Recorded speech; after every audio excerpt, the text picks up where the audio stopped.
All right, if everybody's all set, it's 6 o'clock, so I'd like to go ahead and reconvene this continued meeting of the Rappahannock County Broadband Authority back to order, please. It should be noted for the record that our chair, Ms. Donna Hay, is joining us electronically via Zoom this evening. So I think if you wanted to just state for the record, I should also say for the record that I did receive an email from Ms. Donna Hay yesterday and again earlier today. And then for the record, if you could just state that you're joining electronically, Debbie, and your location, I think is what we need for the record. Yes, thank you very much. I am joining electronically from Berkeley Springs, and I wish I could be there, but Berkeley Springs is pretty cool and pretty right now. So for the record, this is for a personal reason, right? Absolutely. Yes, sir. Thank you. Thank you. Does that dot all the I's and cross all the T's, Gary? Thank you. All right, so well, we've reconvened the meeting. I know we have some folks that want to join us this evening from some of the organizations we've received RFIs from. So I think, I don't know how everybody else feels, but I think we need to look at this agenda for a minute and prioritize some things and figure out the most logical order to address these items tonight. Sure. Madam Chair, I believe we have 2 addendum items since this is a continued meeting. That's correct. The one is the 80-foot tower, correct? Yeah, well, item B1, I think, is B1 was on the agenda, the last agenda, the 19th agenda. document. Yes. Well, I'm mistaken, then I'm sorry. I think the only actual addition is the language regarding short towers. That's B1. 6. Okay. So my suggestion to organize the agenda this evening, and I'm open to suggestions, but it seems to me like we have a few things we have got to get through tonight. One of them is the potential broadband funding methods discussion with the discussion about whether or not we send a letter before the 27th. I think we should make that agenda item number 1. I think we've also got to address staffing issues. So I think we should reorder the agenda to where designation of our procurement officer is agenda item number 2. Designation of legal counsel is agenda item number 3.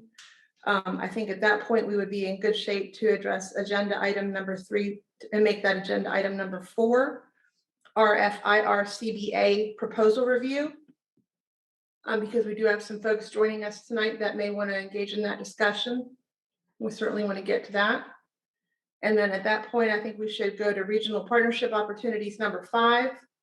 And if time allows, I think we should then take up the short tower discussion, make that agenda item number 6, where it currently is, because it does seem that regarding those towers after the conversation or presentation by Mr. Pate last time, that might not be an item of as much urgency as we had originally thought it was. So I guess I would make a motion that we amend the agenda to include the items in that order. I'm open to suggestions though, but I think there's several things we really must get through this evening.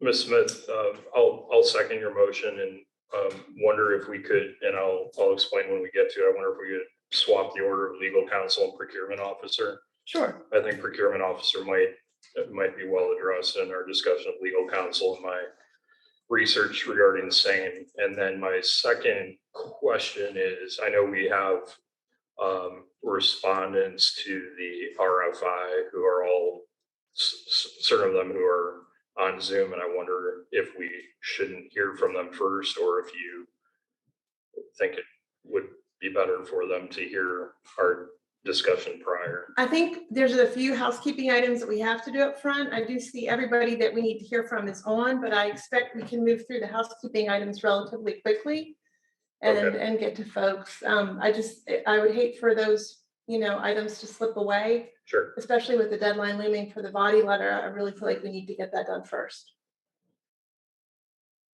And I'm willing to amend my motion to make a designation of legal counsel number 2 and procurement officer number 3. Okay, Do I have a second? that's, yeah, I will second. Thank you. For Mr. my Wilson. clarity, is it possible for you to run down the list of B items and tell me the new Sure. number? Regional partnership opportunities will now be item number 5. Item number 2 will be now item number 1. Item number 3 will be number 4. Item number 4 will be number 3. Item number 5 will be number 2.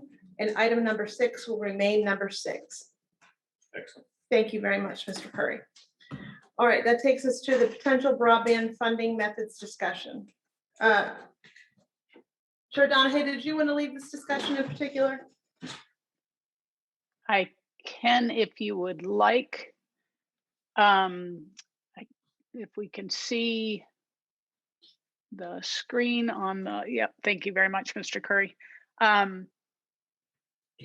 We obviously know we have the Batty deadline coming up, and we have Chantel that will be discussing their off, the body application, or at least the intent that needs to happen, and the use of ARPA with the requirement of the 100 up, 100 down.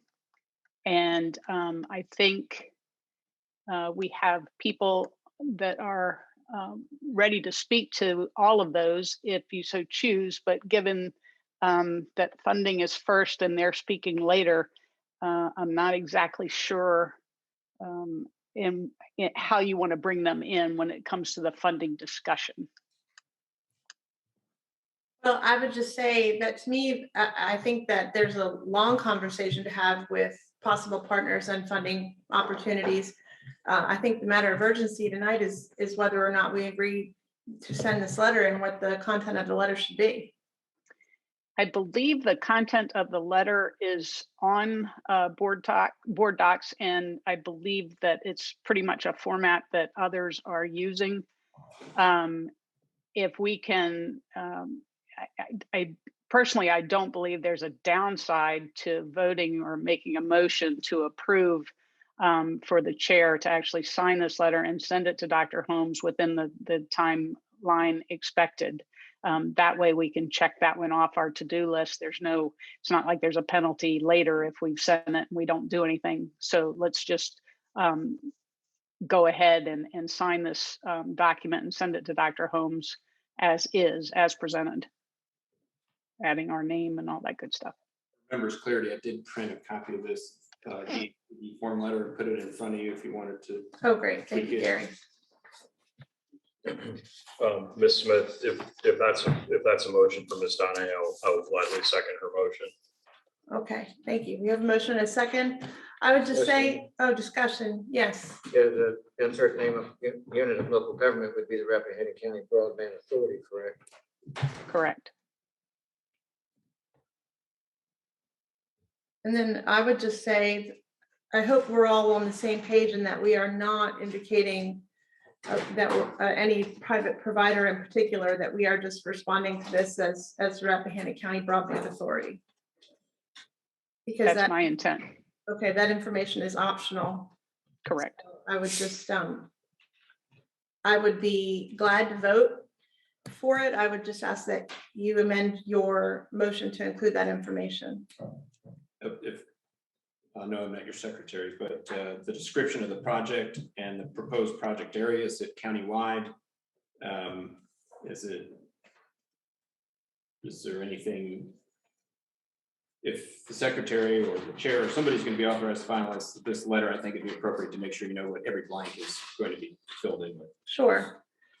So I think Mr. Fraser has already clarified the insert name of local unit of local government will be Rappahannock County Broadband Authority. We are striking private provider, which is optional. And that information appears in 3 locations. Right. I'm just reading the first paragraph first.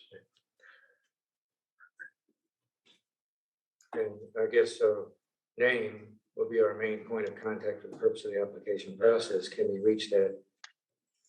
But I think this last process we went through was kind of confusing the R for potential responders is we named Mr. Curry as the person that was the point of contact that they had to contact, yet we had members of the Broadband Authority contacting the potential responders.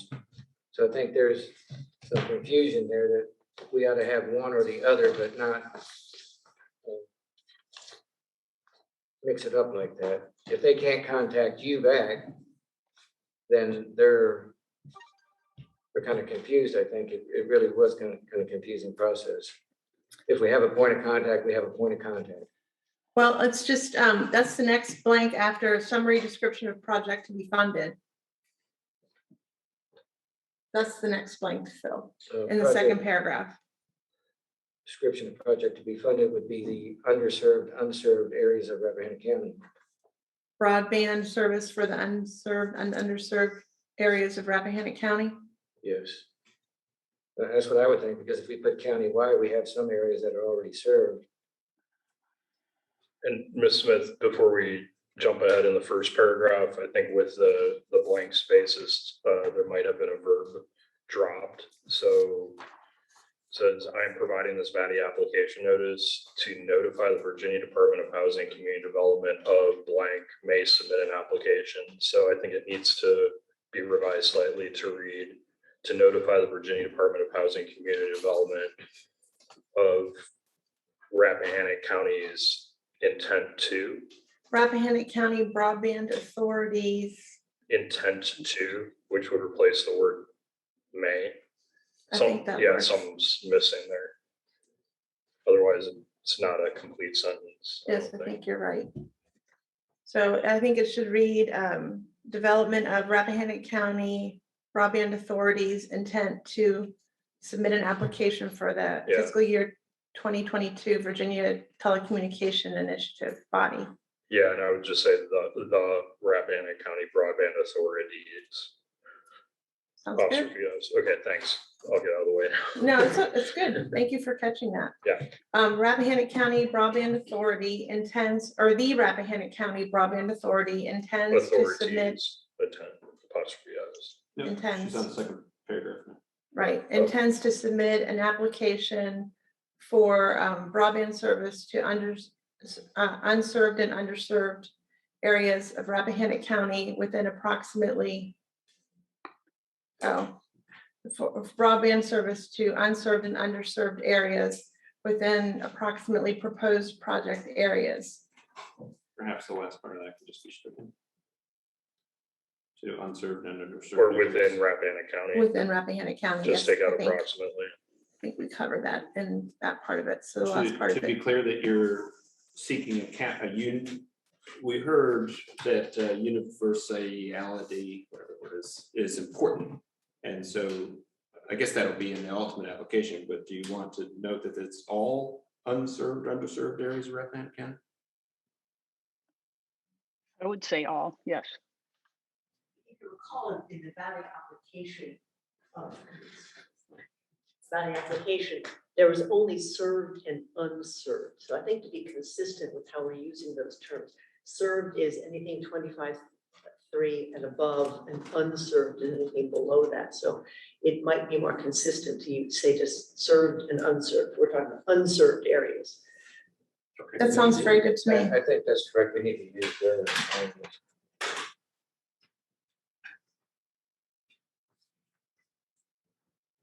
I stand corrected. So I think we're at an application for universal broadband coverage to unserved areas within Rappahannock County. Perfect. Now who's going to be the main point of contact? Or should we wait until after the procurement officer discussion to fill in those blanks?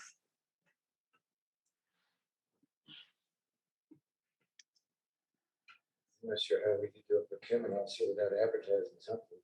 Wow. I mean, I'm fine to have the chairman as the point of contact. I think Mr. Curry took the heavy weight from the RFI side of things. Well, that sounds reasonable to me. Debbie, if you're willing to do it, Absolutely. we'll fill your information in those blanks. And we'll use the library road address and not our home address. Thank you. And then the last paragraph, I think where there is Rappahannock County Broadband, the Rappahannock County Broadband Authority understands that this body application notice is required in order to submit an application for the 2022 and VADI telecommunication for the 2022. There's a second Yeah. Virginia Telecommunication Initiative, and that this notice is not binding on the entity represented by the undersigned VDHCD. And then some sort of sign off and It's not binding on the entity represented by the undersigned. I'm trying to understand that. There's this dangling clause, Virginia Department of Housing and Community Development. I'm trying to understand how that relates to the prior portion of that sentence. The Rappahannock County Broadband Authority understands that this VADI application notice is required in order to submit an application for 2022. Okay, take out the extra, the Virginia Telecommunication Initiative, and that this notice is not binding on the entity represented by the undersigned. The last bit Which doesn't is fit. Virginia Department of Housing and Community Development. Well- Say which is. take the Well, comment. we're the signatory. That's gotta be That- strike. Yeah. It's gotta be strike. This notice is not binding on the entity represented. It's make it look like the Virginia Department of Right, I Housing is the undersigned, so if that's not. Is the this- case, we should strike it. Yeah, is this boilerplate language, Ms. Donahue, from someplace? It is. It's really It's odd. supposed to be from DHCD. Yeah. So if we're the undersigned, then we. We are the scratch undersigned. off of that part of it. Yeah, I mean, unless we're somehow misreading this, but that doesn't add up to me. Turn that comment to a period. I think it's fine with the period before Virginia, It's not. unless they were trying to address it back to them. So ultimately, if you just put this in layman's terms, it says by signing this, we're not committing ourselves to anything in particular. We're just letting you know of our intent, I believe is what that whole last sentence is supposed to mean. Correct. Okay. Yeah, so period after undersigned and then strike it. No, I think Or use it or. if you read the top, it says the name of the applicant government, which would be us, Right. understands that the application notice is required in order to be submitted, and that it's not binding on them, the Virginia Department of Housing. On either Community part, Development. us or them.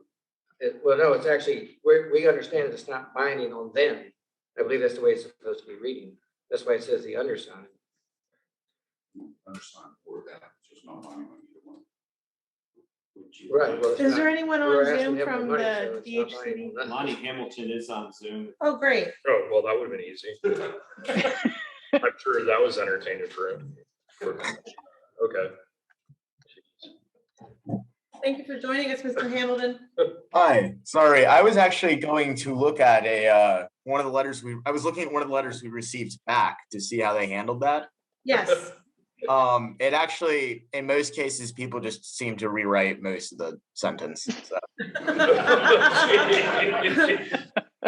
Well, what would be Okay. your suggestion for how to rewrite that last Gold sentence? stars all around. I mean, I think I heard one of y'all say the best. I think is the layman's term explanation works pretty well. Could But I understand. I guess it's a legal document. Let me see what I found.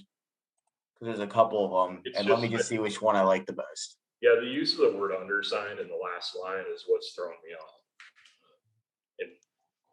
No, I agree. I reading it the same way y'all are. I'm yes. So let me see. Imagine what we could do if we put our heads together. Once we get Actually, some people also just leave it that way. What's that? Actually, in some cases, it is left that way, Okay, well, and there's no real consistent answer because sometimes the format is entirely abandoned. okay. So I will say the Do you agree that specifics. the last I don't. bit- Sorry. The specifics I don't think are extremely important. Yeah, if we're referring to the undersigned, then I believe what we're saying is this letter does not bind us to any commitment. Correct. Okay, then let's just say that. the Rappahannock County Broadband Authority understands that this VATI application notice is required in order to submit an application for the 2022 Virginia Telecommunication Initiative, and this notice is not binding on the undersigned. Sounds good to me.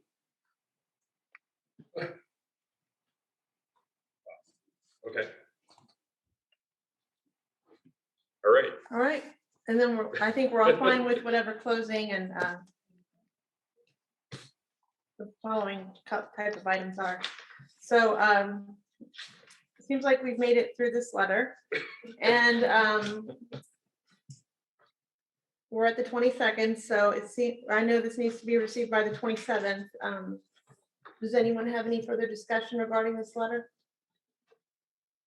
Do I have a motion for the chair to send this letter before the 27th? So moved. In a second. I will second Mr. Frazier's motion. Thank you. All in favor, please say aye. Aye. Any opposed? Thank you. Okay. All right, that takes us to agenda item number 2, which, if I remember correctly, is designation of legal counsel. I changed the order on the screen. Oh, thank you. Good job. Wow, that's quick. Yeah. Should So be changed on your iPad. Oh, perfect. Thank you. okay, just a very brief overview, and then we can discuss how you all want to proceed. So far, I've made contact with. Let's see here. Three firms that all specialize in local government representation, all of which appear to have experience representing broadband authorities within the Commonwealth of Virginia. It seems the 3 firms include Grian, Taves, and Pandak, Hefty, Wiley, and Gore out of Richmond, and then Lytton and Sipe out of Harrisonburg. And then Grian, Taves, and Pandak is I'm actually in contact with their office out of Woodbridge, Virginia. And then one other piece of this research puzzle, I also met with a gentleman named Tom Daly from Daly Strategic Advisors. He is an attorney, a senior telecommunications leader, and former senior vice president, general counsel with Verizon. And he has a lot of technical and legal experience, but I'm setting him aside for this discussion because he is not a licensed attorney in the Commonwealth. And so I think we'll put his credentials and information aside for perhaps a slightly later discussion about technical advisory services. So just to go through the law firms, which is really the immediate task that you all had given me to tackle. I had a good conversation with Sharon Pandak from Grian, Taves, and Pandak. She would be willing to work for us on short notice and immediately if we chose to retain her. And I said that one of the first things, if we decided, for example, tonight to enter into potentially put our names in a regional partnership MOU, she would be prepared to review that immediately.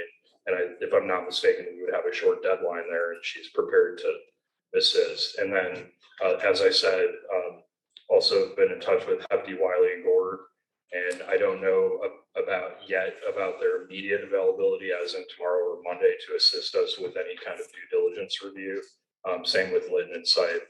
I did receive a response back from Ms. Pandak just before the meeting. Mr. Curry actually alerted me to it. The billing rates offered are quite, I think, reasonable. And she indicated to me that for efficiency and cost savings, where appropriate, she would engage lower billing rate associates to assist. But if we're talking about reviewing an MOU, for example, in the immediate term, I think it would cost us very little money. She, by the way, was former county attorney in Orange County, acting county attorney in Louisa County. She's currently general counsel for the Metropolitan Washington Council of Governments, and then also served for 5 years as a county attorney in Prince William County. So she's got great locality experience, and indicated to me that she loves more than anything doing local government work, and that's really her specialty. And she said I mentioned to her this draft MOU floating around, and she said that she's worked on a number of regional agreements of different forms, but she also admitted that she's not, in terms of subject matter expertise, a broadband specialist. But as I mentioned, I believe all of these firms in one form or another have represented broadband authorities in the Commonwealth. So that's a quick overview. And if I could, I just wanted to mention the procurement side of it. In talking with Ms. Pandek and reviewing the credentials of the other firms to which I've reached out, it appears all of them, either one, could provide procurement type functions or services. And Mr. Curry can correct me if I'm wrong about that, but it seems that they have played that role for localities. And if nothing else, they could at least advise us on the extent to which we would need to retain or use a procurement officer once we decide the path we're going to go on the broadband plan. So that's research I have in hand. I think we've got an excellent pool of candidates, and I just wanted to be prepared tonight if we decided that we needed legal advice immediately, as in tomorrow morning, to at least have someone ready to go. And Ms. Pandek has agreed to do that on just an hourly basis with no further commitment beyond that, any initial work we might call upon her to do. And then longer term, I think any one of these candidates would be excellent for the Broadband Authority going forward if we needed ongoing legal advice. Thank you. Thank you for taking that on. Yep. Thoughts? Discussion? I'm familiar with the work. So she's very knowledgeable. Okay, that helps. Yeah, I hit it off with her immediately, and she was very responsive. It was funny, she answered the phone right around noontime, and it sounded like a receptionist, and I asked for her, and she said, well, actually, this is Sharon Pandek. My assistant's out till lunch, I'm answering the phone, so clearly she's hands-on and isn't afraid of getting into the details and stuff, So can we go ahead and hire her? She's exempt in procurement, Yeah, correct? the Public Procurement Act does not apply to legal services, so you're welcome to do that if you want. Yeah, and I want Not to that I'm emphasize, a procurement officer. yeah, I want to emphasize, I should, and I apologize for reading off of my phone, but I just got this, so the draft engagement letter, just so the public and my colleagues can hear this, the effective date would be today, and billing rates, Ms. Pandek and her partners bill at $300 an hour, associates at $225, junior associates at $200 per hour, law clerks at $150, and paralegal and legal secretaries $105 per hour. And I think that the best part of this is she's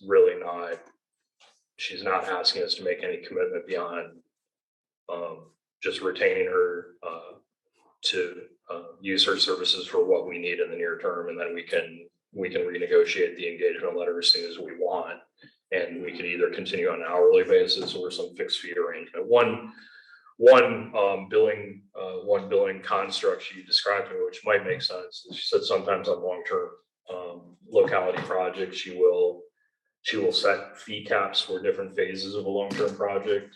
So identifying clear benchmarks within that project, and then setting a maximum fee cap for each stage of the project, and then resetting that for each subsequent stage. But here, I think it makes sense just to go hourly, see how it goes. How's everybody feel about it? Sounds good to me. Chairman Donahue, did you have any ideas about this or thoughts you wanted to share?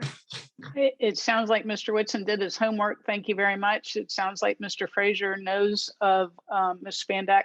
I am fine if we move forward and make a motion to accept legal services from Ms. Pandek, and I guess we can limit the time frame or whatever the authority would like to do, but it sounds like it's reasonable.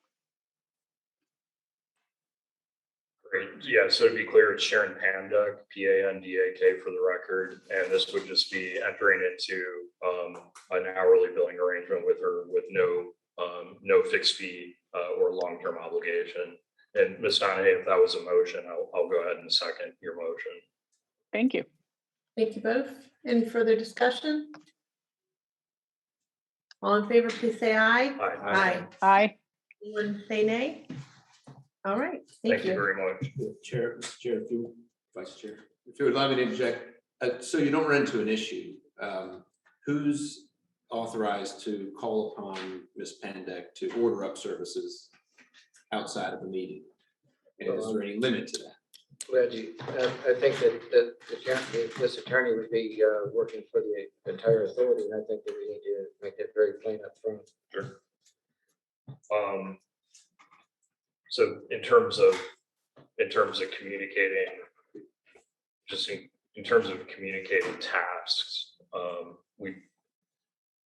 think if I'm just trying to think mechanically how to do that. I don't see why there's a reason the chair or the vice chair couldn't do it as authorized by the authority. Yeah, the library board, for example, who uses Ms. Pandek, has a kind of a layered approach where under a certain dollar amount, the president and the library director can order up things.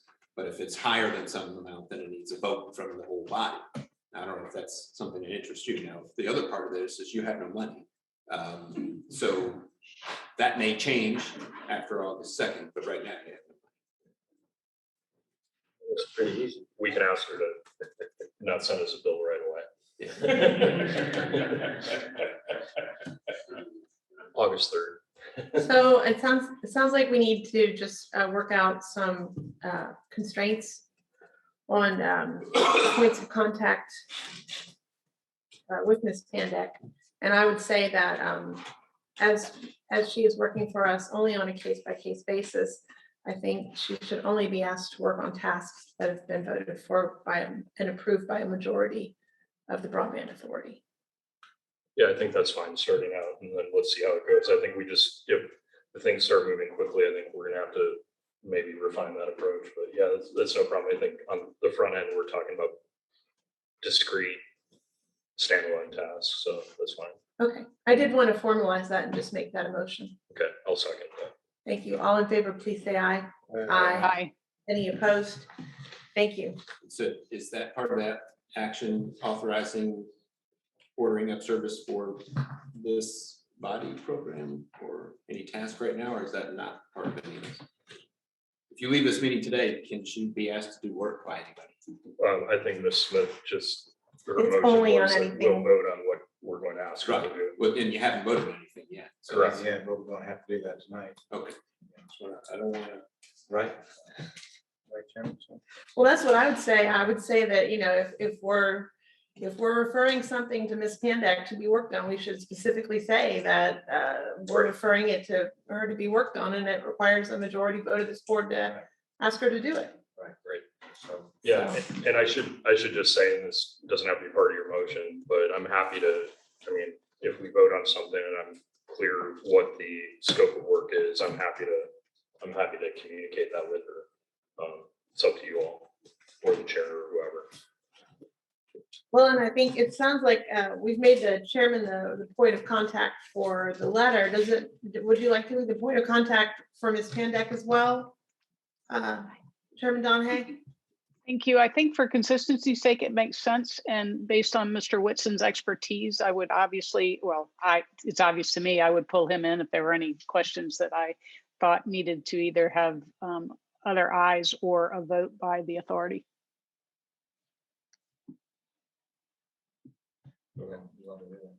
Yeah, I'm happy to help if everyone's okay with that. I think that's just a matter of articulating scope of work and what attorney work product we want on the back end.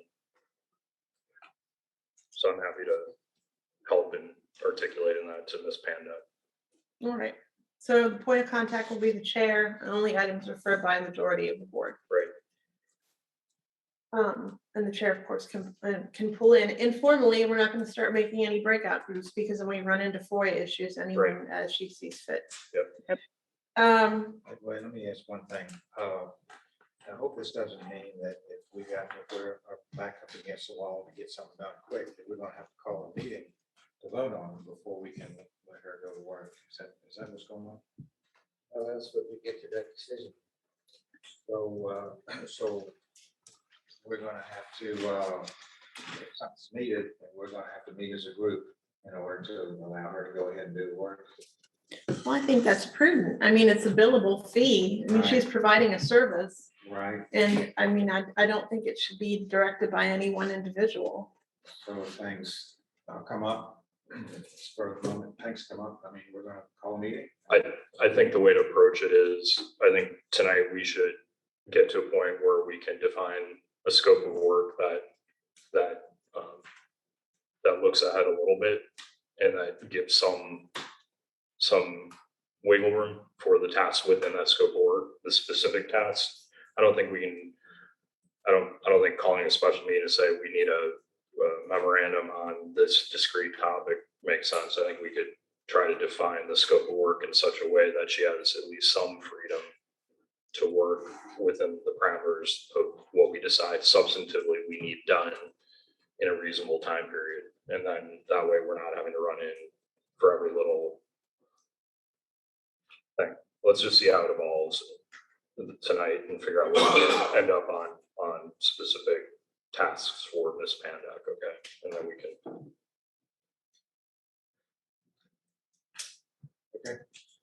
All right. Designation of procurement officer is the next item on the agenda. Yeah, I think that my view of this, as I mentioned, just as I summarize in my law firm research work, is that we should actually, once we settle on our next steps tonight, I think seeking a very brief opinion from Ms. Pandak on, in light of whatever next step we decide on, seek advice from Ms. Pandak on how we approach this from a procurement standpoint and what's required under state procurement laws. And based on that, then make a decision on procurement officer, because I don't think we're at a point of having to make imminent decisions yet that would require the role of procurement officer. Any other thoughts? Yeah, I think it actually may be premature to designate a specific procurement officer this time. Well, I just hope, I think we just need to keep this on the agenda as a reminder that the time is coming when we will probably need to do that. And even if we don't need to do it today, I think it should be at the forefront. We should be thinking about who would be a good option to do it. Sure. And just know that the time is coming where we're gonna need to do this, and it may not fall as easily into place as legal counsel. Madam Vice Chair, what I'll do is I'm going to keep a running list right now of a possible enumerated list of tasks for Ms. Pandak, and then at the close of our meeting, once we have a legal laundry list of items we need addressed, we can then cast a vote on what we're going to task her to handle. And the first on the list would be procurement officer and how that should be approached. Any other thoughts? I guess we probably should wait till we speak with her, or maybe have something, Yeah. question in writing. Yep. I mean, it is possible, whichever company we go with would act as a procurement officer with their duties. So that remains to be seen. I think it's like giving the plastic keys of the hen house. Let's just put it on the task list for her. And then again, we can vote on this. And I mean, I wasn't gonna mention it, so I'm not going to mention it, but I mean, look what happened to us with the radios. But I'm not gonna go there. No, don't mention it. Well, that didn't happen to us, it happened to the Board of Supervisors. But, I'm talking about- yeah, but We're I talking would about just say, Rappahannock County. but I would just say, I take your point, and I think, when you're looking to guide a large project, it is probably wise to have a procurement officer in place. Yeah. And it is something that we're different, that we're undertaking, and we are lay people and we do need Yep. help. Yep. So, okay, that takes us, if there's no other discussion on procurement officer, that takes us to agenda item number 4, which is the RFI RCBA number 2021-01 proposal review. And I think we have several of our respondents joining us this evening. And Mr. Hyde is in the audience. I see great. representatives from Chantel and All Points online. And some of their partners, REC, for example, has representatives. I'm not familiar with all the names online. So when the board decides who you want to hear from first, allow people to unmute themselves, and they can take that cue. All right, gentlemen, do you have any preference? And Ms. Donahue, how we work through this? I don't really have a preference. I know Mr. Card asked to go last. I do see him online. It looks like Mark Ponton and I think Dan are both, and maybe Stuart as well are Chantel. Mr. Ponton is REC. Oh, that's right. Thank you for the clarification. Since you have a gentleman in the audience, maybe he should go first. Sounds great. Perks are showing up, Mr. Hyde. You're first to make a presentation if you'd like. I like your baseball hat, by the way. Did you graduate from Hyde University? I like that. And I just want to thank everybody for showing up this evening, whether you're joining us in person or by Zoom. It is very much appreciated and a great opportunity for us to learn more.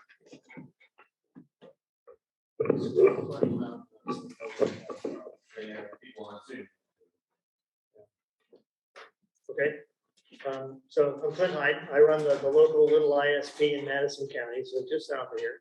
I've met with various and sundry of y'all a number of times in the last 2 or 3 years, actually. So when I wrote my response to the RFI, I interpreted the meaning there, the intent there, more of being a, let's call it a consultant engineering option rather than a let's go build something now item. So I don't want to claim that I can support you doing VATI. If you need to do VATI this year, I am not the guy for that. We do not have time right now, and the time frame and deadline for that are particularly short at this moment. And I'm not sure that it would be possible to do a good enough job to win in that kind of time frame. With already having made a number of decisions about one detail or another. I have done 2 VATI grant proposals before. I wrote one essentially by myself 3 years ago for Madison County. And that was when I was less busy. And it still took me 90 days to do that from about mid-September to mid-December when it was due. Now, the deadlines, their dates have changed since then. So these things are now due in September so that they can make a decision early enough that the start date is calendar year January 1, and it's a 12-month item. So you've got 12 months to execute if you are a select winner. And I believe right now the time frame is too short for me to do anything effective for you. But the way, as I said, that I read that and interpreted that was to say, all right, we're talking about a plan being developed to do this next year. So the content that I included, various pictures and descriptions, are aimed at introducing ideas that would be useful to apply to a proposal here next year. The budgets, my imagination says that the way they've gone this now, budget next year will be the same $50 million it is this year. But given the large influx of serious money here recently, that is, who knows what their budget looks like, or how this new $700 million thing will become available. Could be, I don't know, I can't even guess how that might take place. That's an awful lot of money. for the state to try and push out to county here, county there, whatever it is, a project. And I haven't had any conversation with Richmond, anybody about what, if they have any thinking about this yet. So don't know what they're up to. That mechanism will take a little while to evolve and be a thing we could be looking at as, gosh, we could, apply for money here, money there. No clue what their thinking is on how this should fan out to everybody. So I figured that initially we're talking about more of an analytic engineering activity to figure those things out, decide where there are details, north, south, east, west, whatever it is, here in Rappahannock, which is, I am not as familiar with Rappahannock County as I am with Madison. I spent a lot more time driving through Madison. But your territory here looks an awful lot like Madison. It's the same up and down hills all over the place, and trees are getting away, and everything is all spread out. So it's not really different from the territory that I spend a lot of time in. I have working systems in Madison now. Some of y'all have been down to see some of this. We did a meeting at Grays Mountain Live, which is my biggest customer right now. A few months ago, I forget, 6 months ago, something like that. And that is a exemplar of how I have been building systems. When systems need to be on, let's say, smaller funding amounts. If funding was not an object, not a problem, if there were lots of money with 700 million, maybe that'll change it, who knows.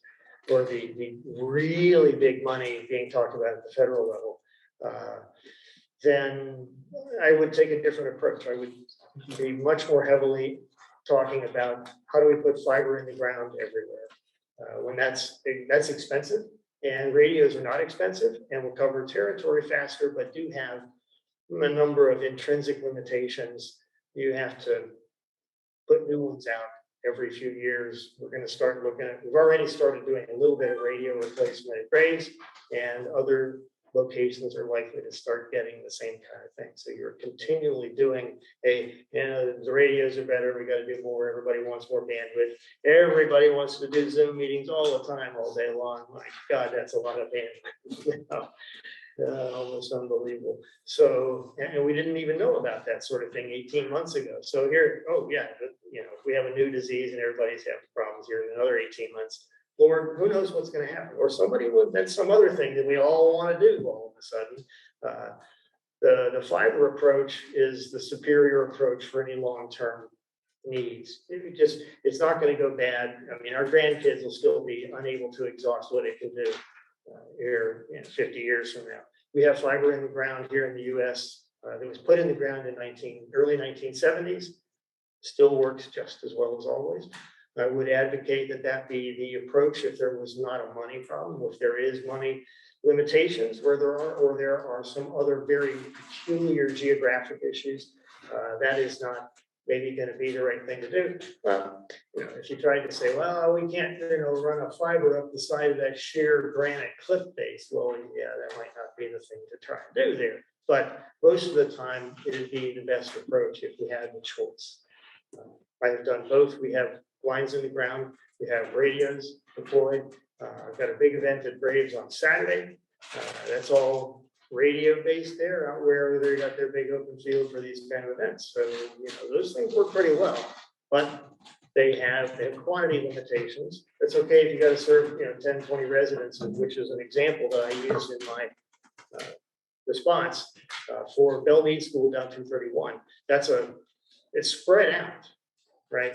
But it's not dense at all. And you could say, well, here's a starting point, and rather than let's pull a half-mile of fiber, another half-mile of fiber, another half-mile of fiber, could put radios right at the center point of the school, put them on a stick up in the air, and hit a big 360-degree area out for a mile or whatever the overall distance is. And everybody's happy, do very high-speed stuff. At that rate, it's easy enough to put near gigabit radio capability out like that. I've got some of those deployed. We've measured them. They actually do the gigabit that they claim to do, which is exciting. So we like those. They're not super expensive, but a hybrid solution maybe overall makes the best sense of a little bit of this, a little bit of that, depending on the geographic nature of it. Like I said, the hills are they're problems for radios, and trees are problems for radios as well. And California forest fire smoke can be a problem for radios too. But where fiber is not, fiber will outlast all this stuff. It will outlast all of us. It is pricier to deal with, although it's not like it used to be. You can get amazing fiber for very small amount of money, really. I was surprised when I started actually looking at the prices on that. It's about as cheap as coax, 10 cents a foot if you do just a small fiber, and $2 if you're doing a big one. So it is possible to do that at reasonable cost, but not the insane prices you would have heard in the past, which were a lot associated with the cost of the fiber itself and less efficient deployment capability. So let's see. If you have questions, feel free to ask. When you're talking about fiber, you talking about above ground? No, buried. Very Right. nice. The best way to work that, so there's two ways to deploy fiber. You can either do what REC talked about, which is pop down your poles. And the best way to accomplish that is to pay REC or to let REC do it, because I've been down that path with them a little bit. So Mr. Ponton's on the line, he knows, he was in some of the discussion. And a different guy came out and actually walked some territory here in Madison with me 6 months ago or so. And my impression is that they're the experts at that. If that's the right way to get to a certain point to deploy fiber, then those power poles, they already go everywhere you want to go, but they don't go along the roads. And some of the time, going along the roads is a distinctly better choice. Right? You want to, in particular, if you had to deal with easements, for me to go and deploy fiber on REC's poles, for example, which I can do. And we've talked about exactly doing that thing. It's not very expensive to rent their poles, but there's a lot of work for me to do that. And then I have to have easement agreements with every landowner along the way, because the easements that REC has are not derivative. I can't just sort of say, I'll piggyback on that. Don't work that way. Right? So I'd have to have new ones. That could take a serious length of time to get that to work. Whereas if I go and say, hey, DDOT, let me use your roads over here, and this conversation too, the answer is, okay, cool. You got to do these couple of things. And I do not have to have any easement from anybody. All I've got to do is have their agreement that we're doing it the right way, and I can start digging right along the side of the road and not have to wait for anything.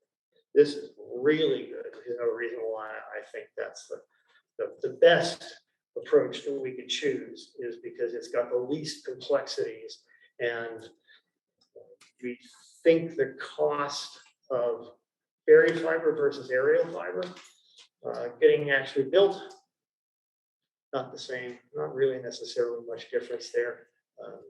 So in that case, boy, that's a really good looking option at that point. Really, as I said, really complex terrain. Maybe that doesn't work. I've got a spot I'm looking at near Graves right now, where the road, it's a dirt road. It isn't even gravel. It's just dirt. It winds through this little kind of big hill up and down, and it's really rocky. So digging there might be cost way up in the air. I don't know yet, but they've dug a little bit and said, yeah, there's a lot of rocks, and you can see driving on the road, there's a lot of rocks.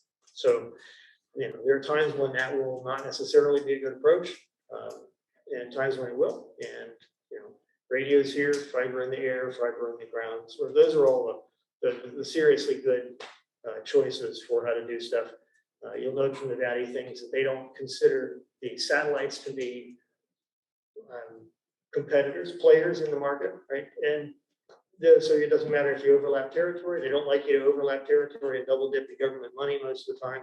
But the satellite players don't count. So really, we're talking about ground level stuff, which is either the radios, and the radios are maybe at most 100 feet up in the air. And as long as you've got clear line of sight without trees in between two radios, it work really well. Or we got fiber in the ground and fiber on the poles. Those are the deployment options for how to get this done. So let's say I haven't got fiber on the poles yet. That's a trickier problem, but have looked at it and talked about it in person and walked with some of their REC guys through neighborhood. Well, the same neighborhood as Rocky Road over here. Well, how are we gonna tackle this thing? Still don't quite know yet. Those are options we want to consider. The engineering analysis, I would say, is figure out where all over you're gonna do these kinds of things. So from there, okay, this is a piece that could be broken off and done by itself, therefore we want to put that into VATI proposal. One of those, two of those, three of those, something like that. And God knows with the $700 million, how that comes out. So maybe that's more, VATI proposal kind of stuff. Same thing over again. Dig out your old ones, stamp a new date on them and send them in, and they just say, yep, until they run out of money. It's a swag, but that might be exactly how that goes. They have invited resubmission of proposals in the past. So if it goes in the ground, how deep is it? Is it a minimum depth that you're required to put it in? No, really, it's how deep do you want to go, and that has to do with how fast do you think somebody's going to come in there with a backhoe and dig it up again and cut a hole in it, or you want to worry about frost heave. What's the frost depth on these things? Most of the time, this stuff's not going, but a couple of feet. If you look at what's going on in Culpeper, they're not digging way down under. It's a shallow bury for what they're doing. And other places I've seen this, don't want to dig too deep on that. Just if you had to get in there and touch it for whatever reason, you really don't want to do that. But if you had to, you don't want to weigh down. It's not a thing that needs a lot of protection. You put the cable in a conduit, and mostly what you're protecting against is it's called underground wiggling of dirt and rock, so that you don't end up with side pressure on the cable. So conduit, cable inside, air gap. The rocks are not really doing this kind of too much. And stuff, even in the ground, especially the fiber cables these days are amazingly well made and are rated for almost unknown lifetime. They're heavy duty, very stiff, very strong, heavy multi-layer plastic throughout. So it's solid stuff, and you don't got to dig way down. To the point that what you do is you buy a truck full of trencher, and you put about this much depth on it, and you just slice through the dirt and trail behind with the conduit that's either comes with the cable, or you're going to usually use some kind of big fan to blow air through there so that you can push. But So if you had to put it down, let's say it got to rocky territory and didn't necessarily go very deep, maybe not, but the rocks pushed up against it and busted it, and you had to come back and fix it, how would you know where it was broken? So interestingly enough, you can measure that very, very accurately, as it turns out. I wasn't aware of this until here a couple of years ago, but the tools will aim a beam of light down there, and you get reflected stuff back where there's a break where you wouldn't otherwise. So it'll say, it took this long for the signal to come out and back. That's at precisely 480 feet. And there you go, and you're within inches of exactly the thing. And really amazing. Mr. Hyde, I just maybe cut to the chase and get out of the weeds a little bit here. So just so we're clear, we're at a point with a lot of public money floating around. Everyone has a sense of urgency to take advantage of these new funding sources and the sheer amount of money that seems available for rural localities. So first of all, I appreciate that you filed a response to our RFI. Piedmont Broadband did not, and I wish they had, just so that we had all the same information from everyone. But you did, and I appreciate that. That said, I wonder in a nutshell, if you could just tell us, what are you proposing? Number two, how many households are you proposing to serve? Number three, how long would it take? And number four, in general terms, are you sufficiently capitalized to deliver what you're proposing to offer to us? So there is no proposal in there for quantity like that. This is what I said, more of an analysis discussion of we will, you, me, whomever, jointly decide there's this much information about where is a good spot. And I said, your county a little better than I do. So I don't know how to know that area over there is the best area. Okay? But should be some analytic work will tell you exactly that kind of thing. We have to, hey, there's a preferred area, we like this one better. But that's the thing. I didn't want to say that, because for value, you got to say we're going to go do this thing here, and I do understand. not have the answer for that. Okay, and I appreciate that. And again, it's important that you submitted something in response to RFI. So that's great. Yeah. Thank you. That's all I have. Anybody else? I just want to say, I really thank you for submitting an RFI. I thought it was great that you went to all the trouble to do it when you're not really trying to sell us anything. Right. And I read it and I learned a lot of things by just reading the information that you sent us voluntarily for free with no gain to your company. And I really appreciate that very much. And it helped me engage some of the other RFIs that we did receive with more knowledge. And you included photos and everything. And I just thought it was so thoughtful. And that you came out tonight and also showed up in person to discuss your response without any personal gain or gain for your business. It's just really commendable. And I thank you for coming out. Thanks a lot. Yeah. So soon I may have an additional thing for you, but I don't know what the time is on that. But if it happens, it'll be very interesting. Wow, it sounds interesting. Very interesting. Mr. Frazier, Ms. Donahue, did you have anything? I would like to say pretty much the same. Mr. Hyde has been working with the Broadband Committee for probably over 2 years. I know that Ms. Bond and I spent a considerable amount of time getting educated with Mr. Hyde, and he obviously knows Madison to Rappahannock County very well. And I know 231 is a huge issue for our county as well as Madison. And his knowledge, no matter what the authority decides, his knowledge will be valuable. And I believe because he is so passionate about this issue, that if we need a consultant or some input, I would bet money that Mr. Hyde would be willing to help us out. Thanks a lot. Great. Thank you so much. All right, so if I'm keeping score correctly, that takes us to Chantel. Mr. Curry, is that correct? And they're with us on the line? Yes, I see Mr. Mead and Mr. French, and there's also a phone number on, so I don't know if they're on. So Chantel, folks can unmute themselves. Thank you. Good evening. This is Dan Meenan with Chantel. I did have some slides, if that would be appropriate here. Or I think you can you share your screen? yeah, just 1 second. I might have to make you a co-host.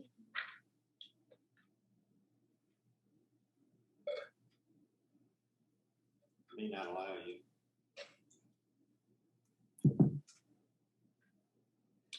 I believe Mr. Curry needs to stop sharing if he's the one sharing. Give it a shot. Okay.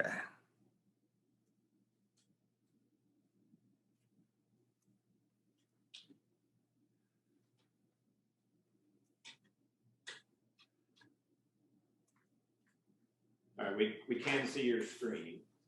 You can or cannot? You Can. Excellent. Good. Okay, folks, again, good evening. This is Dan Meenan. I was with you, I believe, several months ago. Thank you for having me back.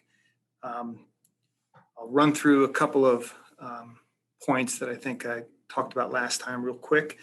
Chantel is a 118-year-old company based in Edinburgh, Virginia, and Shenandoah County. We deliver broadband, we provide cable TV, and we provide phone to rural markets throughout Virginia and West Virginia. We believe in advanced networks, outstanding customer service, local community investment, and we believe we're exceptionally financially strong and indeed publicly traded. With respect to broadband, we have two broadband delivery mediums. We have Glow fiber to the home with speeds up to 2 gigabits per second. We launched this business just over 2 years ago. The initial focus of this business was to introduce competition into dense areas within our serving region, right? So if a cable company wasn't providing good broadband service, we would overlay this Glow fiber and compete head to head, okay? We offer a triple play, internet, video, and phone.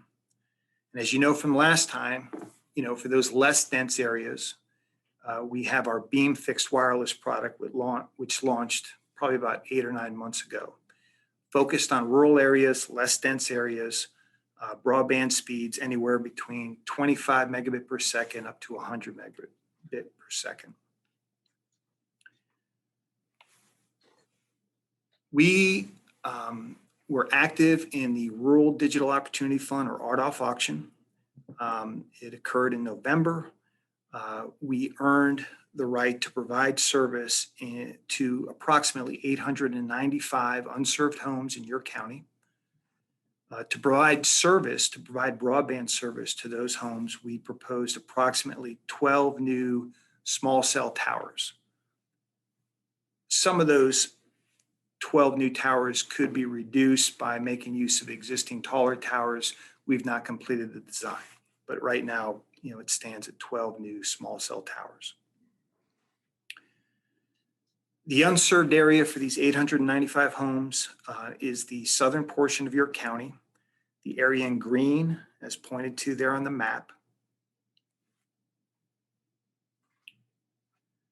And then our plan, our RDOF plan, was to propose those 12 new small cell towers as signified by those red dots there, okay? But current status, we submitted our FCC long form application. We met with the FCC back in April. We are targeting final FCC approval of the RDOF long form app in fourth quarter this year, and we plan to start in 2022. That's the plan of record. But what we're here to talk about today is last time we were here, and as referenced in your RFI, you're looking for something more based on fiber, if you will. So we went back and we ran the numbers, and as part of our RFI response, we are suggesting that we're going to provide Glo fiber to the home to these same 895 homes within the same RDOF target area. We're estimating approximately 100 miles of fiber and total estimated cost of $6.3 million.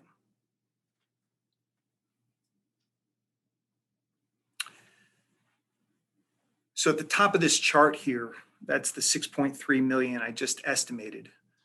That ends up at approximately $7,000 per home cost, total gross cost. And what we're submitting here is Chantel would fund approximately 1.3.4 million, plus we would apply the RDOF subsidy that we've already earned.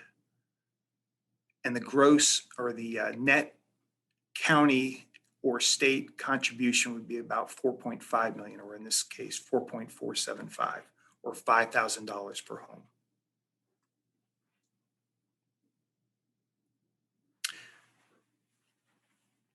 In summary, we're committed to partnering with the county on a VATI application. As we talked about already previously, there's a certain set of milestones that we need to walk down together with. And I'd be happy to entertain any questions from the board.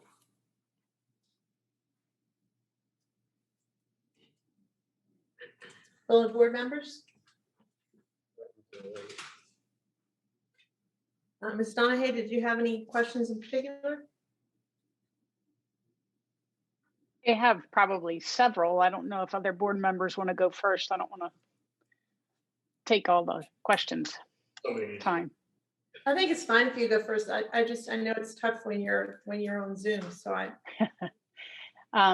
Yes, so thank you very much for that. And I love that we're looking now at fiber to the home for the 895. I thought the RDOF was more like 750,000 that was received for that area. Is that, I saw 4 or something on this report or this presentation.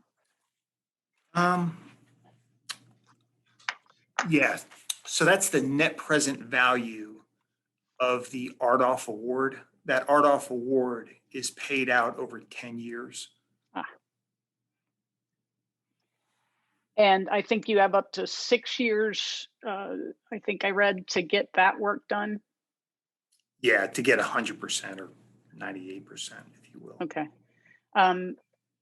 Happy, obviously, and other people will be, I'm sure, that with the fiber to the home, you won't necessarily need the 12 short towers.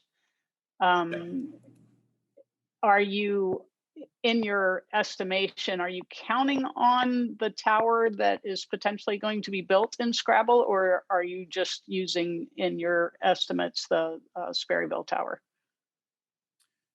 In the RDOF proposal or in the fiber to the home proposal? I assume there'll be some fiber and some wireless mixed in there somewhere, but I think I heard that you were counting on potentially taller towers when you Right. presented. Okay. Yes, great question, Debbie. What I was referencing there is if we go forward with the current RDOF plan of record.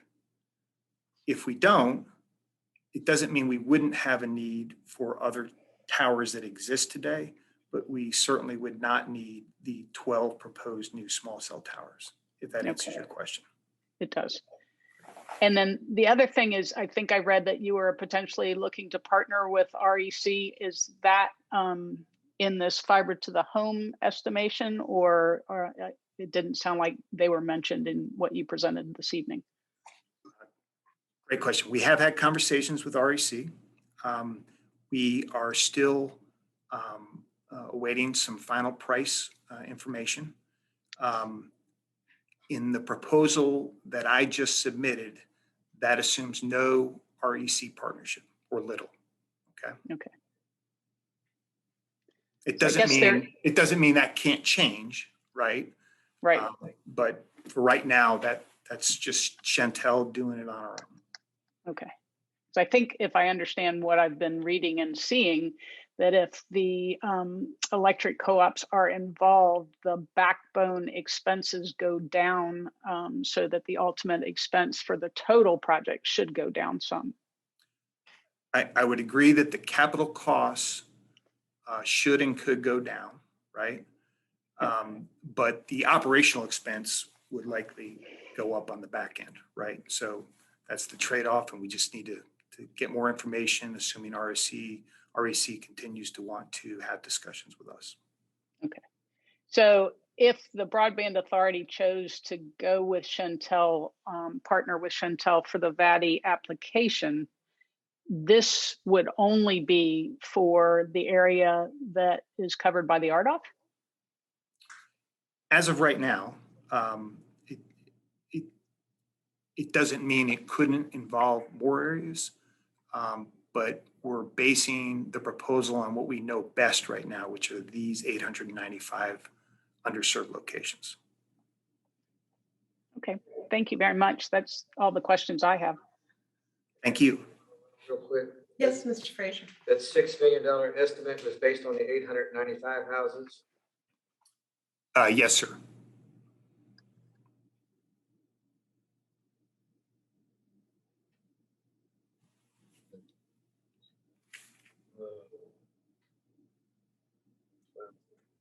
I guess I won't need many more questions then.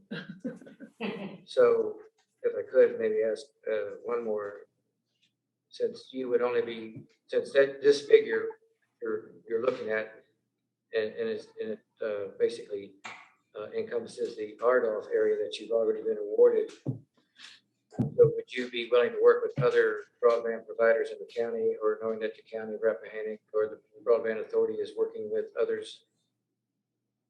That's not a problem for you? In telecom, working with others is kind of table stakes. Would I be willing to build competing networks in the same area? You know, I don't know that our company would need to look hard at that, right? Because there's so many underserved. Is it the best use of capital to have two companies covering the same home at this time in underserved America? I don't know. We have to think. I can readily understand that, but you wouldn't have a problem with Rappahannock County, the Broadband Authority, or the County Board of Supervisors working in other areas outside your plan? I could not think of any, Gary, at this time. No. That's Mr. Frazier. I'm sorry, Mr. Frazier. Sorry.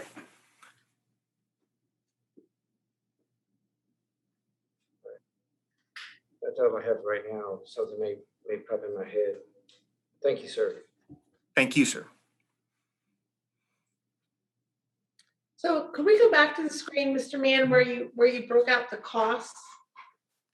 And just might take any minute. I shouldn't have taken that down. That's okay. I shouldn't ask you to, it's like live television. Yeah. Are y'all able to see the screen again? Yes. All right. Thank you. This here, Okay. So it's 6 million is the top number, right? And then what's the last number after those couple of credits for RDOF? Yeah, so the county and the state would need to fund the remaining 4.475 million that's referenced at the bottom, or $5,000 per underserved home.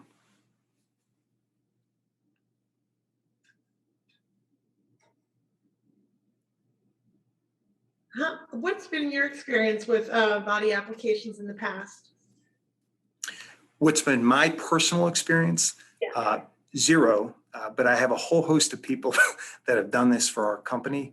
Unfortunately, with all the vacations in the summertime, I don't have anyone that can speak to that right now, but I can get back to you in detail if you'd like.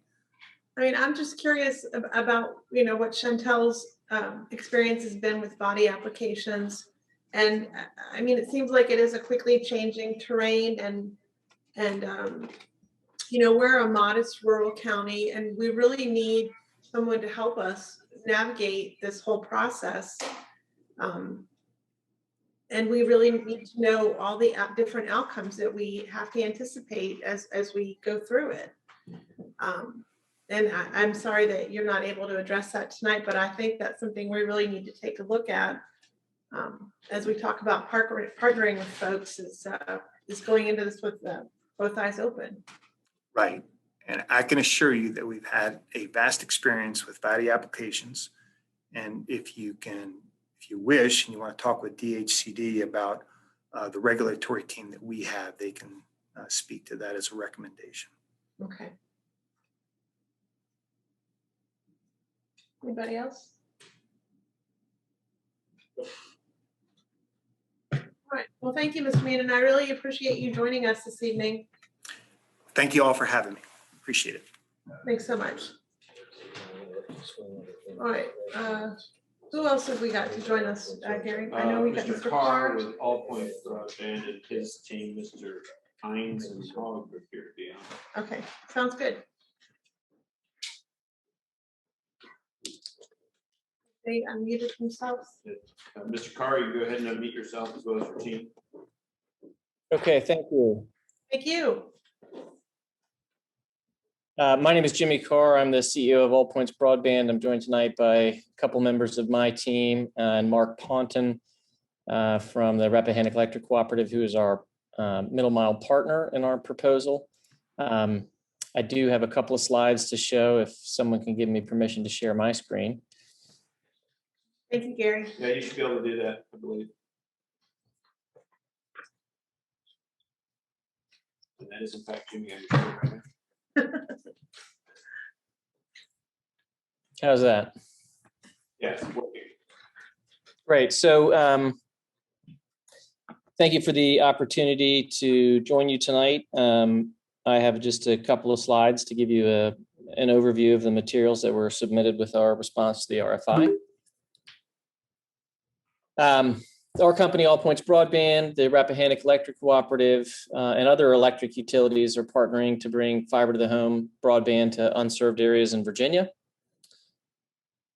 As of today, All Points, REC, and other partner utilities in those projects have announced projects in Culpeper County, in Fauquier County, in Loudoun, and a number of others. If we are selected as your partner for the VADI process this year, All Points and REC would include our project and our work in Rappahannock as part of our broader regional partnership. One of the commitments that All Points and REC have made together is that we are always going to pursue what we call whole of jurisdiction projects. So these are projects that are designed to provide broadband access to 100% of the remaining unserved locations in the counties that we partner with. We have tailored our approach here to meet the requirements of the American Rescue Plan Act. And our projects are designed to be as competitive as possible for the Virginia Telecommunications Initiative. All points received in the last VADI cycle, the single highest state support per passing of, we believe, any other project in the history of the program. A little about our company. So we're a Virginia-based company focused on rural markets, and we operate in 4 states, primarily in Virginia and Kentucky. We also have some market coverage in Virginia and Maryland. We're the largest rural-facing ISP of our kind in the Mid-Atlantic. For each of the past 3 years, we were named to Inc. magazine's list of America's fastest growing privately held companies. In the past 6 months alone, All Points has received more than $51 million in state and federal grants and electric utility co-investment for projects in our partner jurisdictions. And we announced a couple of weeks ago in early July that our lead equity sponsor is now Searchlight Capital Partners. This is a major global investment firm, and they are the most active investor in fiber to the home in the US, and through their portfolio companies are the number 4 builder of fiber to the home broadband passings in the United States today. We have performed a preliminary analysis of the conditions on the ground in Rappahannock County. So we had our field survey teams have identified approximately 2,356 locations that lack wired broadband access today. Of those, about 895, those are the dots shown in red there at the bottom. Those are areas where Shentel has, as was mentioned before, accepted federal funding in exchange for agreeing to deploy a fixed wireless last mile network within 6 years of final approval. Our company is also participating in that RDOF program in other jurisdictions, and shares the view of Shentel that hopefully final approvals will come in the 4th quarter of this year or maybe the 1st quarter of next year. The remaining 1,470 locations that are not within RDOF, Shentel's RDOF area are both eligible for the VADI and for use of ARPA funds. You have the proposal that we provided along with our RFI response, but at a high level, we have a comprehensive approach for the county that leverages our broader regional partnership. If the county elects to participate, we will finalize a network design and VADI application in time to submit an application before the September 14 deadline. We have a proven path for achieving universal fiber to the home for all remaining unserved locations in the counties we partner with. And as was mentioned by several of the authority members earlier in the meeting, this is a really unique time in broadband. There is significant one-time federal and state funding available to support broadband deployment. The state and other policymakers, grant writers are encouraging jurisdictions like Rappahannock to think big. And so we believe that there will never be a better opportunity to finally close the digital divide in Rappahannock than the one you have today. So with that, I'm happy to take any questions about our proposal. Gentlemen, any questions? Sure. Mr. Carr, thank you very much. This is Kier Whitson, and we met, I think, I don't know, more than a while ago at one of the county broadband committee meetings. I apologize if some of these questions are poorly informed, but I'll be quick, and I'm sure your answers will be easy to provide. I understand that you are involved in a relatively significant project in the Northern Neck, and it seems as if All Points right now is taking on a lot of work in the Commonwealth.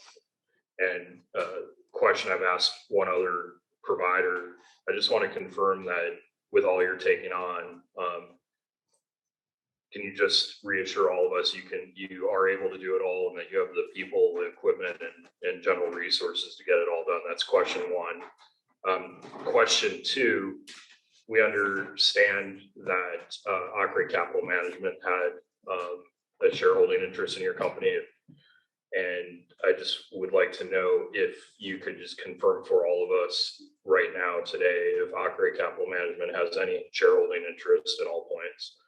My third question, if you could just summarize for us briefly, and you've touched on it, but it would be helpful just to hear it as a standalone response.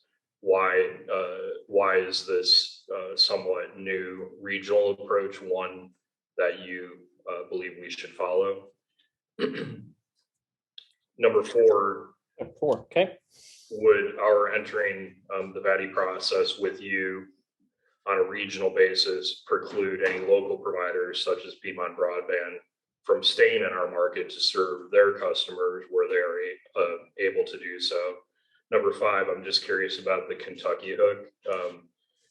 I'd like to know the background on that because it doesn't seem to fit with your primary focus area. And then number 6, if you could just explain to me briefly, and I should know the answer, but I don't. The Chantel RDOF area, does that mean then that you immediately in your proposed infrastructure project for our county would just skip over that area? And is there any path for, if you were to take on our county as a whole through this regional partnership, would there be any path for you providing service in that RDOF area that Chantel, I guess, has claimed, for lack of a better term? So those are my 6 questions, and I appreciate your responses. Sure. So the first 2 questions about resources and Ockree capital management are related, so I'll take them together. So we do have a lot going on as a company. We're growing rapidly. We have a lot of large projects underway. Recognizing that fact, we began earlier this year. We entered into a process to bring on a new equity partner. And so that was the announcement that I referenced earlier in my presentation. So we announced in July that Searchlight Capital Partners is becoming our lead equity sponsor. As part of that process, Ockree Capital Management will no longer have any interest, direct or indirect, in All Points Broadband.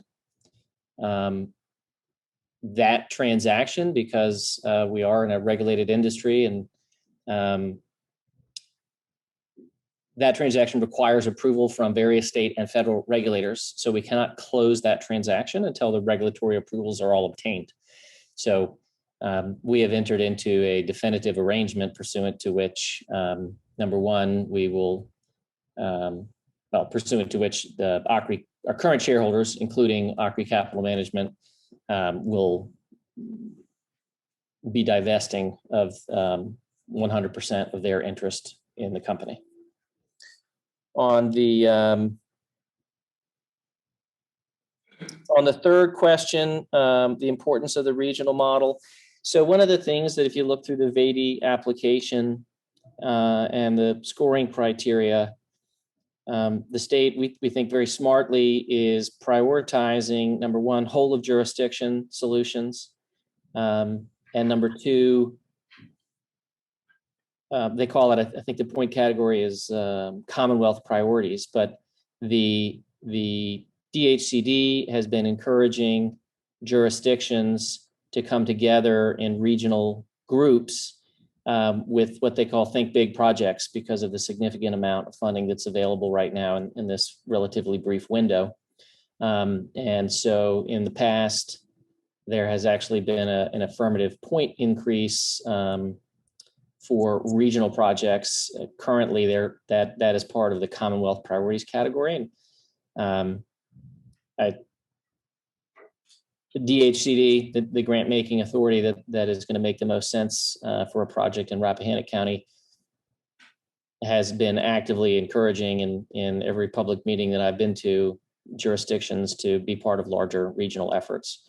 And because we have so many other projects underway with Rappahannock Electric in particular in your neighborhood, we can realize economies of scale and make a project in Rappahannock part of something larger that will also benefit it when it comes time for the VATI scoring process.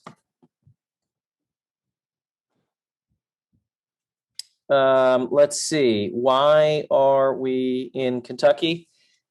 We grew this company through acquisition, and there was an opportunity to expand into Kentucky a few years ago, so we took advantage of that. And then in terms of the areas where there's already an RDOF awardee, If we were selected as your partner, one of the things that we would do is work with the county to determine the best approach for all of the county. That could be a fixed wireless approach with Gentel through RDOF in that area, or the county could come up with, another approach. But we would, our role is to partner with the county and to come up with the best solution that's, consistent with the resources you have and the availability of other public support mechanisms such as the Valley program to achieve that. So we would enter any engagement with an open mind and a willingness to find the best solution for Rappahannock County. Okay, and then you just skipped over one, and I did give you a long list, and that was, does entering this process with you through a regional approach preclude local providers from staying in our market to serve their customers where they're able to do so? Oh, sorry, I missed that one. No, look, I mean, we're not going.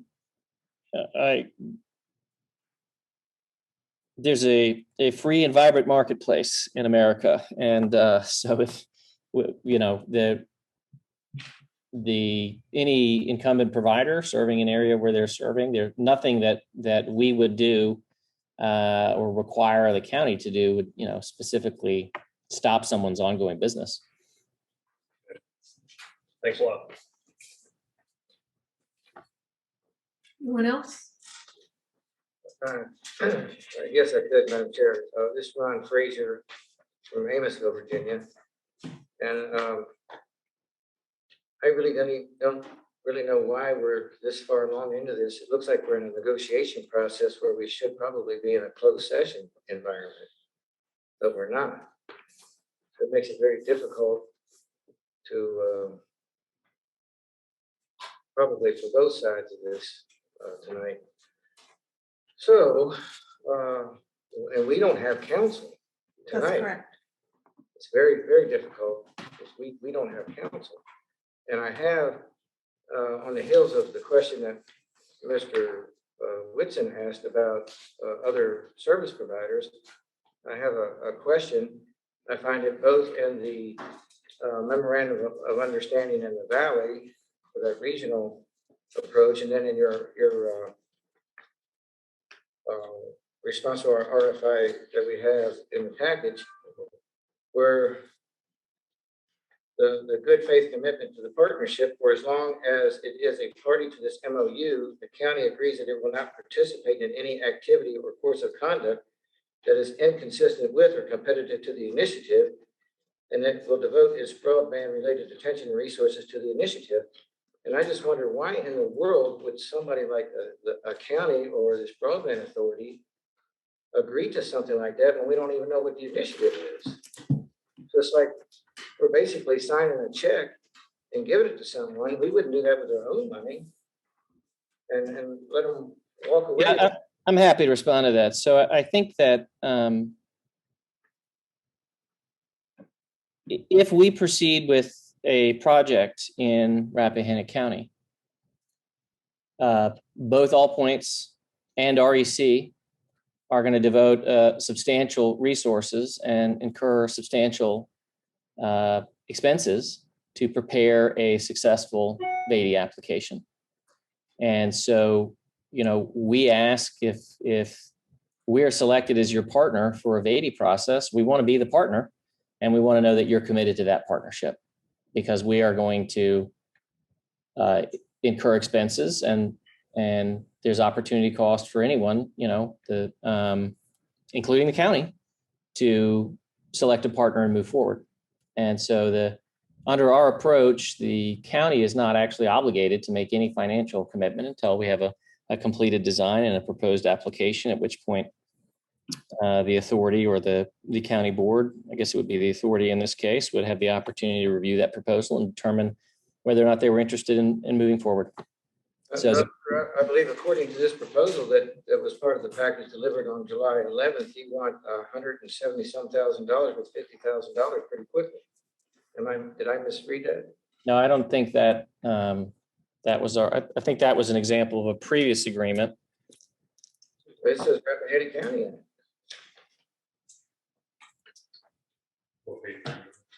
Let's go back through it, I'm sorry.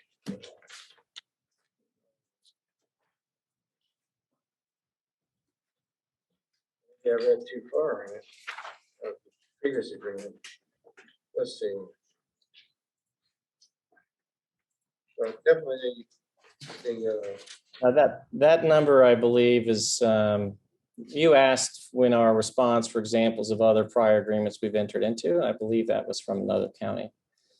Right. I'm mistaken then, but it's, you've got the same language though with the commitment in the regional one, and again, there seems to be quite a bit of protection in there for you, but very little for Rappahannock County. And we don't have legal counsel here at the table with us tonight. And I'm wondering along the same question that Mr. Whitson had, you have promised a 24 to 36 month projection in Culpeper, Fauquier County, and over in the valley. And I'm just wondering, where would we be in those projections in Rappahannock County? And I mean, I understand a little bit about construction material difficulties right now. And have you been putting aside this much fiber to build out systems like that you have committed to do in 24 and 36 months? Yes, we have relationships with distributors to secure materials and allocations of future materials. You're correct that there is a significant pressure in supply chains these days.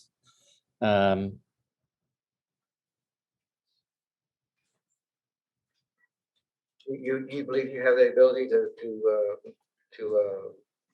perform on all those commitments? Yes, I do.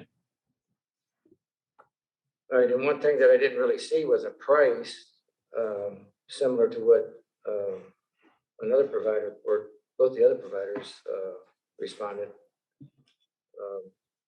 I noticed, I watched the meeting from Warren County, and I noticed that Rappahannock County geographically is larger, and we have 1/6 of the population, so that would make Rappahannock County, I believe, more expensive to string fiber, and we would have 1/6 of the ability to give, you know, All Points and Rappahannock Electric a return on investment. So I'm just wondering exactly, at least pretty close estimate of what those numbers are. Do you have that? No, if the county wants to participate in our initiative, then we will commit the resources to coming up with our high-level design and prepare that price information and bring it back to the county for approval before the county would be required to make any financial commitment. But we would have to sign this agreement with you before you would work on that. Correct. We would need to be engaged by Rappahannock County in order to proceed with a project in time to be submitted for this year's VADI cycle. But while we're a party to that agreement, we wouldn't know what the agreement is with you, and then we would also not be able to work with any other providers. Am I correct in that? If you want us to perform all of that work on a substantially speculative basis, we would ask in exchange that you be committed to working with us in good faith. But we don't exactly know what the definition of, let me see if I can bring that language up. Your language states that is inconsistent with or competitive with the initiative. And again, we don't know what your initiative is, and we don't know what the definition of what that, I mean, would we, or that means if you engage us as your partner for a whole of jurisdiction solution in Rappahannock County, we have to be your partner for a whole of jurisdiction solution in the county. You cannot also have another partner working on a competitive project. All right, I can understand that, but with the Rappahannock County Board of Supervisors as part of, you know, they're actually the county, would they be precluded from even approving a tower system for our local provider? Or No. So see, we don't have a definition of that.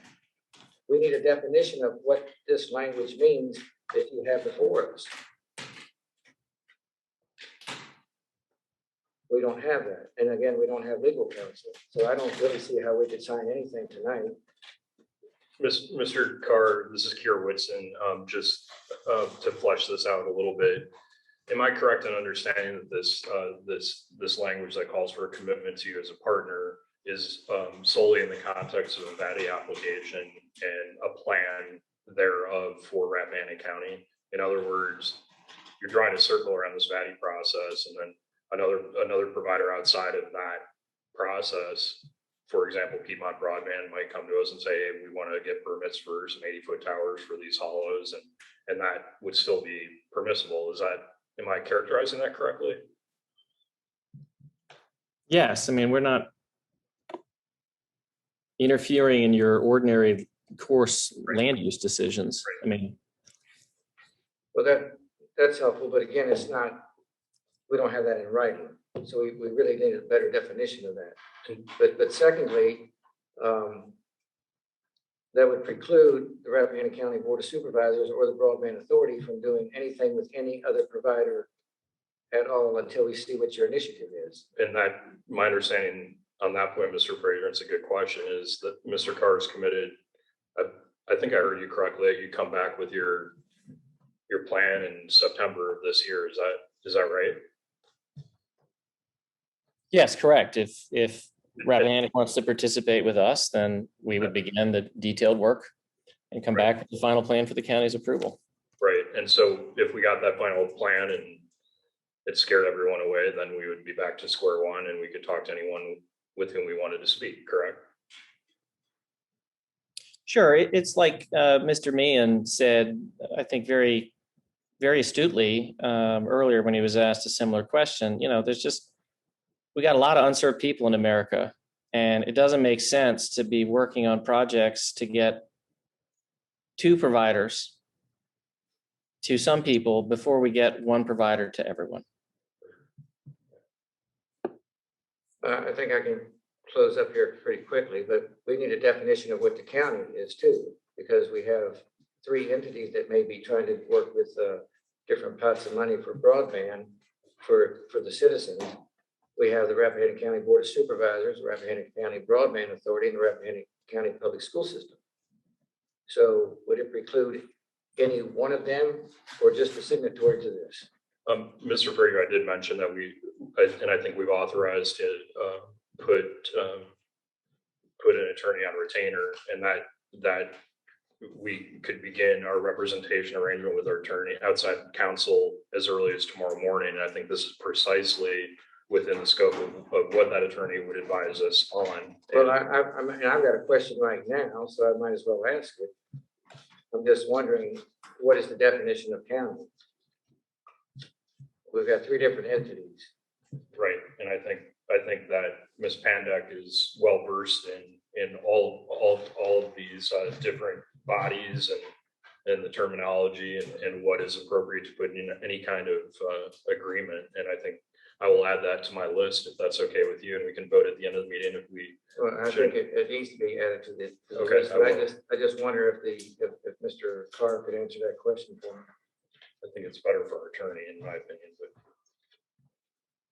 Well, I think to be protected, we need to discuss that with the attorney. But again, Mr. Carr, is that a difficult question? Well, I'm not going to give you legal advice. I don't think the schools are applying for VATI money. What is your definition of the county? We have 3 different entities that would be considered the county. We have Rappahannock County Board of Supervisors, we have Rappahannock County Broadband Authority, and the Rappahannock Public School System. All have the ability to spend from different pots of money. I just want to say, I can see where this conversation is going and I understand it. I think it points to an issue that we do have sometimes, and that in making this body redundant to the Board of Supervisors, it sometimes makes things not very clear. It sometimes does present conflicts of interest. And I think it is good to have parties addressed very clearly whenever we're taking on documents. I don't think this document is clear. I think it does present a problem in that regard. because it's clearly, the cover letter's made to the Rappahannock County Broadband Authority, but the Rappahannock County Broadband Authority is not the county. The Rappahannock County Broadband Authority is only the Rappahannock County Broadband Authority. So I do think that there are some issues as to identity, I guess for lack of a better word, in the agreement. But I'm not signing something today. I don't think any of us are. But I think I understand your concern, Mr. Fraser. I think it's totally valid. And there would need to be some extricating of who's who in terms of the language. But that, I mean, in my view, that's really from our side. That's not for someone like Mr. Carr to decide for us. No, and I don't think, I think it's a conversation for down the road. I don't know that it's a conversation for today. Okay. Can you talk a little bit, Mr. Carr, about your experience with body or All Points experience with body and what your So my anticipation is? question is, I'm sorry. That's Madam okay. Chair. I'm sorry, Mr. So Fraser. Mr. Carr doesn't want to answer my question? I just don't think that that's a question for Mr. Carr. It's a question. No, it's a question for Mr. Carr because this is with his company. What does this contract constitute as the county? I mean, if you don't want to answer it, sir, that's. I mean, I think this is the entity that signs a legal instrument is the entity that is bound by it. I don't think that's for us. I don't mean to be flip, but I don't. That's for us to decide and I determine. think, yeah. That's all I have. Thank you. Thank you, Mr. Fraser. I'm sorry if I interrupted you. So, Mr. Carr, I would just ask, similar to a previous applicant that we talked to, if you could talk a little bit about your experience in VATI cycles and any installations, successes, concerns, issues, expectations you could share.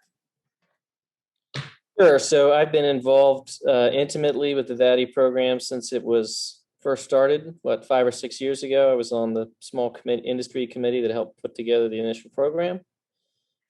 In the last application cycle, our company received the highest VATI award per passing of any project in the program's history.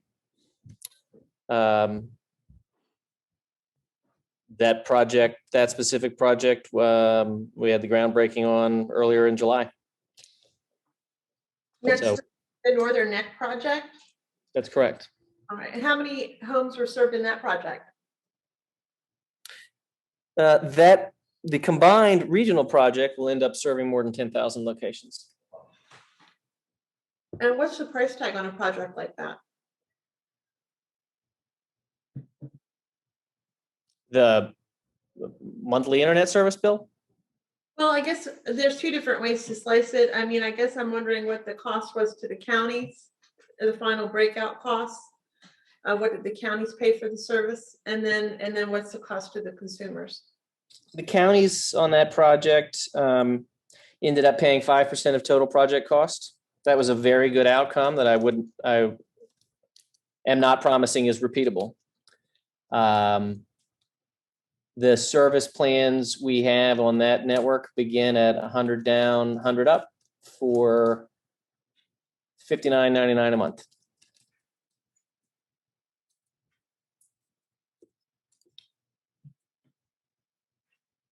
And how many localities did you have participating in that project?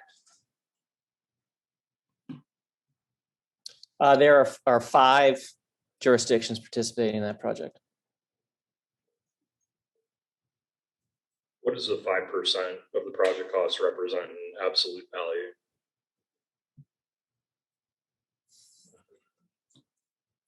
I think together those 5 counties were on the order of $3.5–4 million. Thanks.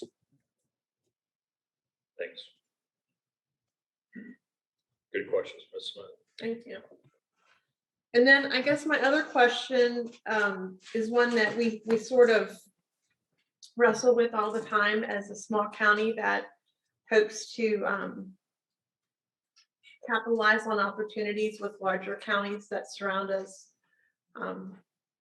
if we take this regional approach, what is our assurance that we will be a priority and receive just as much attention as some of the larger counties that frankly are going to pay more likely for their installations?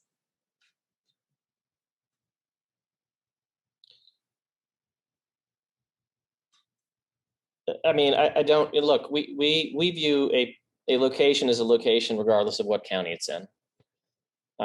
So, our objective as a company is to get high quality broadband to people who don't have it today. And we do that in partnership with counties and electric companies. And how do you prioritize your installation process? We prioritize our projects on the front end by the order in which we put the partnerships in place. And in terms of construction sequencing, we build a project in a logical construction sequence without regard to which particular county we start in. Our objective is to light up homes as promptly as possible in any given project. Ms. Donahue, did you have any questions? Yes, thank you. Got a few. With that conversation, as far as the order and how you do your projects, I think what I heard the other day at the Warren County presentation, you've got the backbone that the electric co-ops are providing. And so based on who joins the regional approach, I would think, and obviously you've got to tell us, that you start in one location and branch out. I would doubt that you would be skipping around from one region to another or one county to another. Is that correct? You basically start and branch out the fiber and then move to the next. And also, I believe if I read it correctly, the end date is like 2025 for this entire project, if you get it.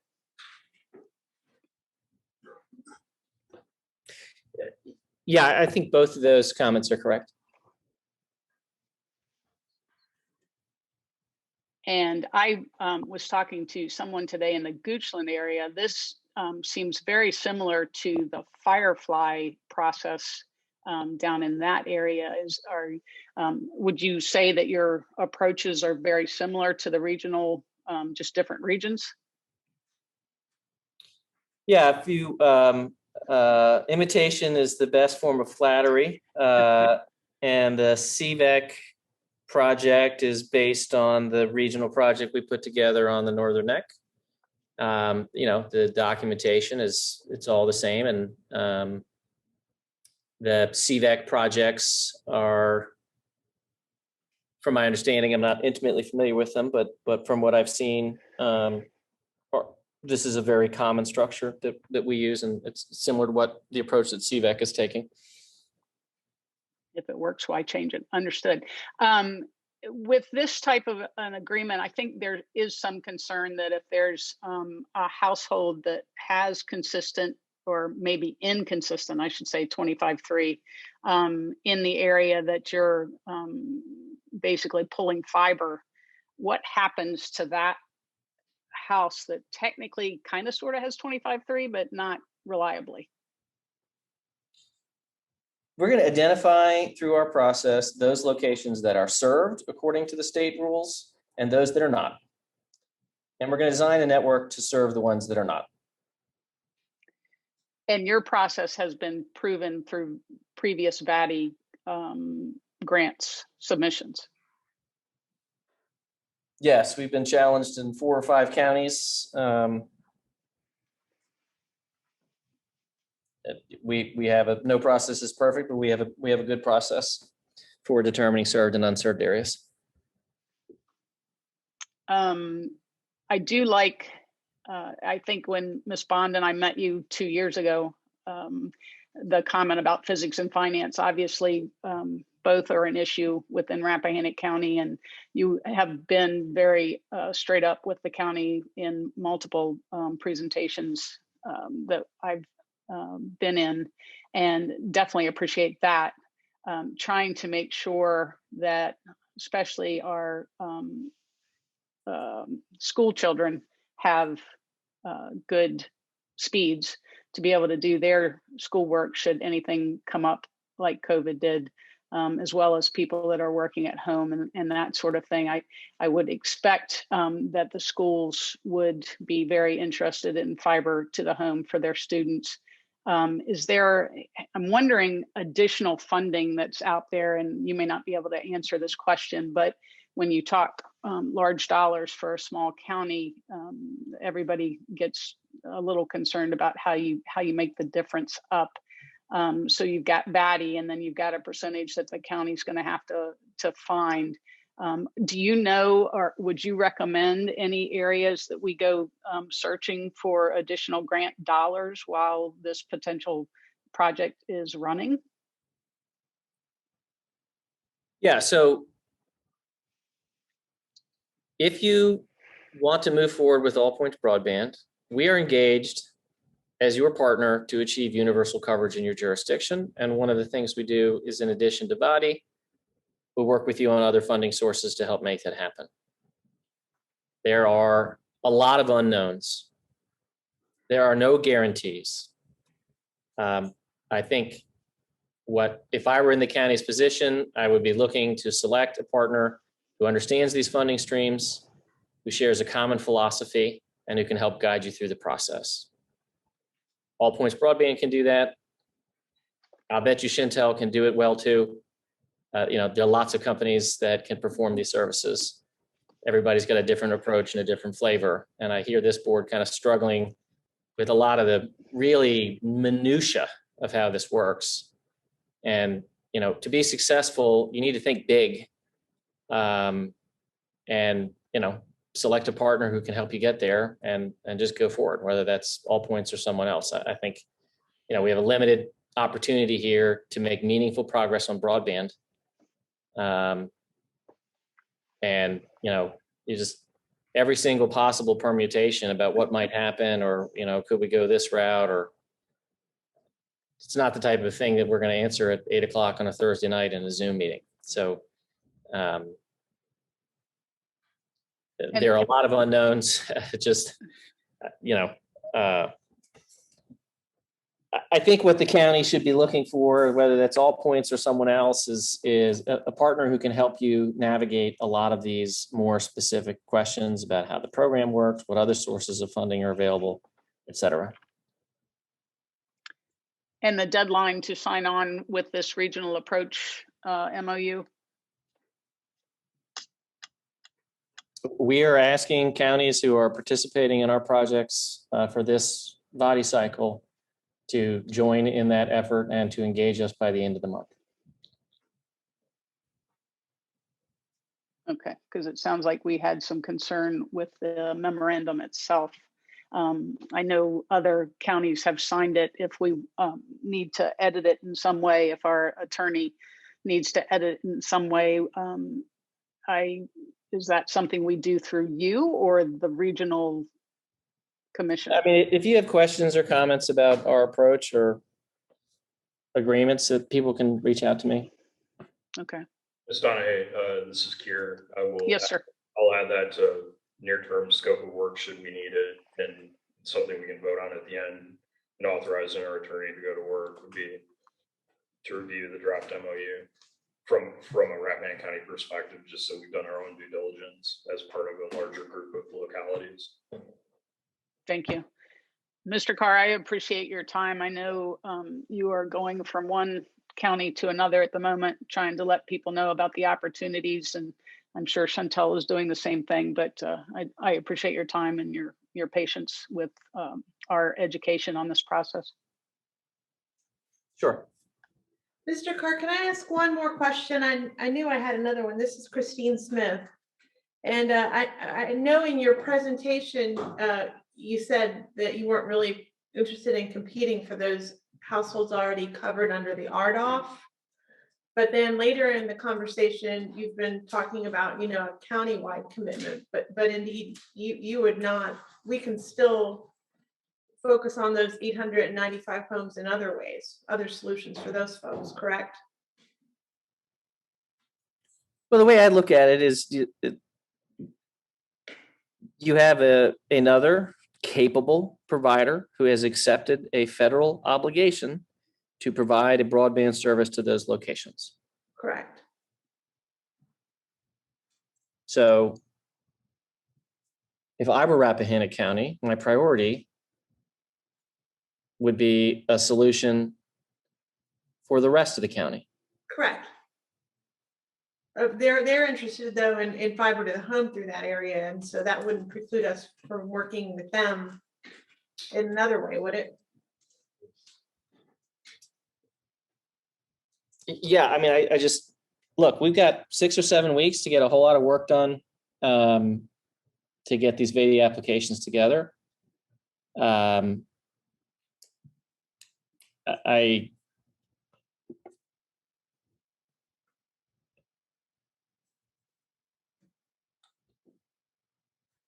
You know, if you want us to be your partner, we'll be your partner, and we can work with you to determine what makes sense in what part of your county.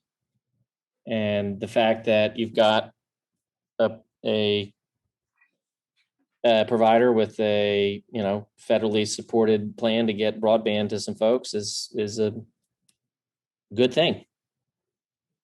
So,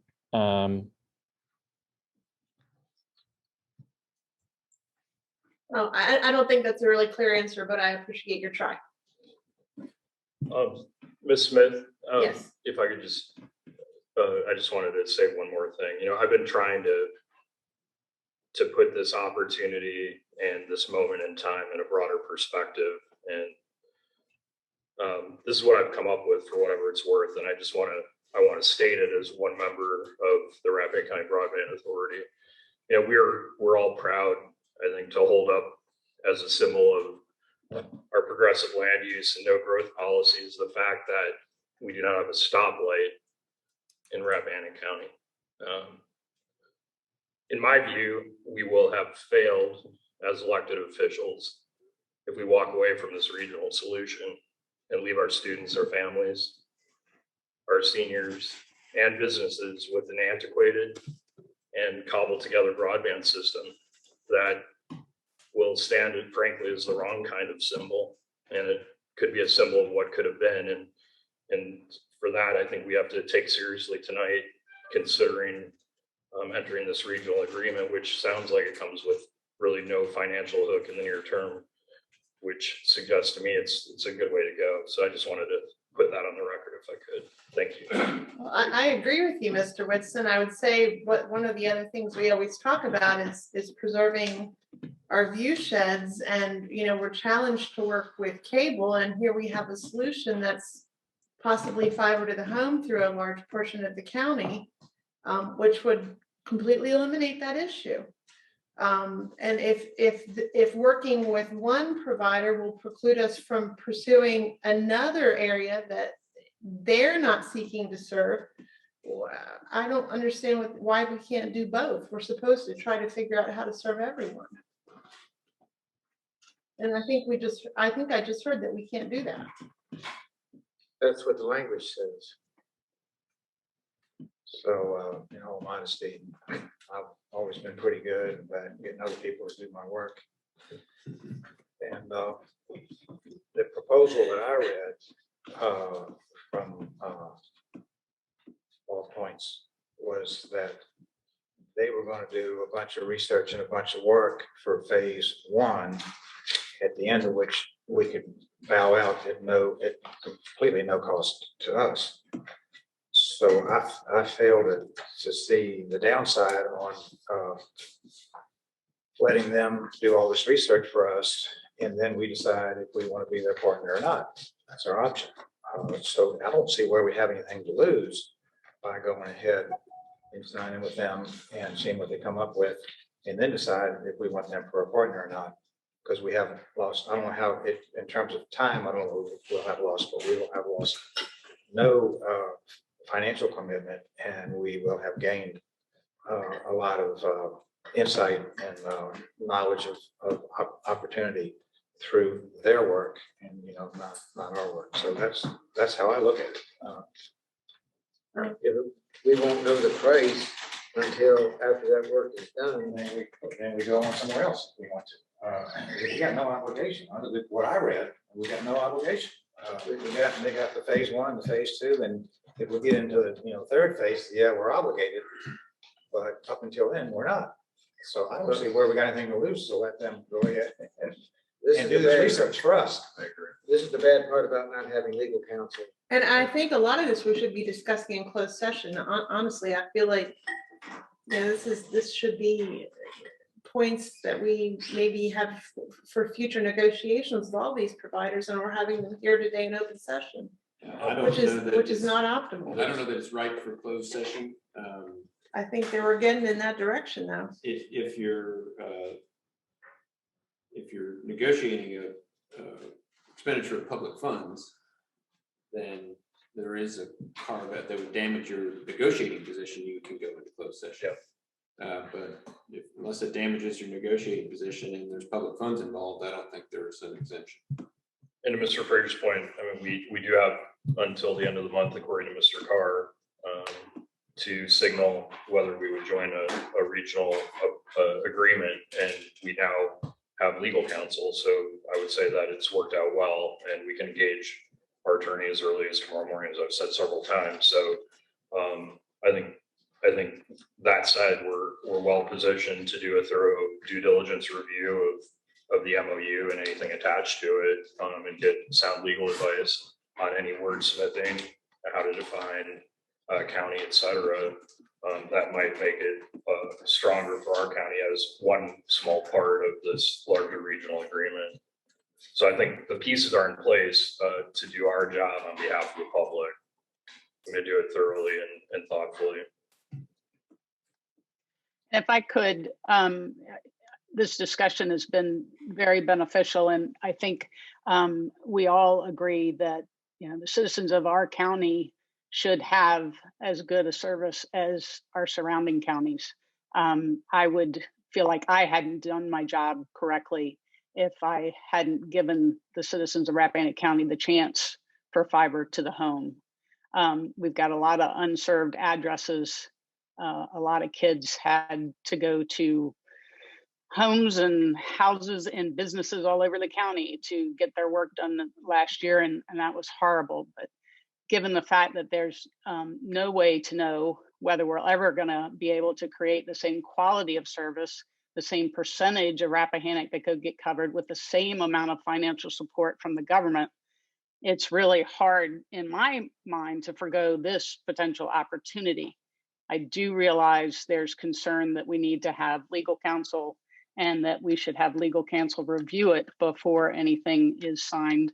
But when I look at the benefits of fiber to the home, future-proof, you're not going to have to replace it like you do your computer every 5 years because applications get bigger. Families, we all say we want families in the home and moving into Rappahannock County. Mom and dad's working from home a lot these days. Kids are working on schoolwork, streaming shows. That takes a lot. Our schools, if they know we're focusing on fiber to the home, they can reach out and look for additional funding that they may be able to help us with. Fire and rescue, connecting to fiber backbones for cell, pager antenna, radio repeaters. Of course, you get more families in the county because of fiber to the homes, and maybe you've got more volunteers. Who knows? But telehealth, agriculture, business, especially home-based businesses, no towers, a balance protecting Rappahannock County's landscape, vistas, scenic view sheds, and historic heritage. Yep, that's from the comp plan. I just can't imagine why we would want to try anything but fiber to the home if this opportunity is as in our face as it is this year with all the funds from the federal and state grant dollars. So if we need to get the MOU reviewed, fine. But I think we need to offer fiber to the home as much as possible to as many of our citizens as possible. So what are you proposing, Chairman? I do understand that we want to have legal counsel review this. We have that Mr. Whitson is going to take care of that tomorrow. I don't know if there is a way to basically say after review by legal counsel that the Rappahannock County Broadband Authority authorizes the chair to execute the regional memorandum of understanding. I don't know if that, you guys probably know better than I, if we can do it with basically a caveat based on legal counsel review. I believe, Madam Chair, that's a step too far. We probably need to confer with legal counsel, not just have them read this. I believe that's correct. I mean, I have a lot of concerns. I mean, I understand where you're coming from, but if this party isn't going to cover the area that the RDOF is serving, we have to have an opportunity to also provide fiber to the home to that additional area. And if there's some non-compete language where we can't do that, we're going to have an issue. Mr. Carr, when you said the end of the month, what's our hard deadline to signal our intent to enter into the regional agreement? This is Keir Whitson, sorry, tell you who I am.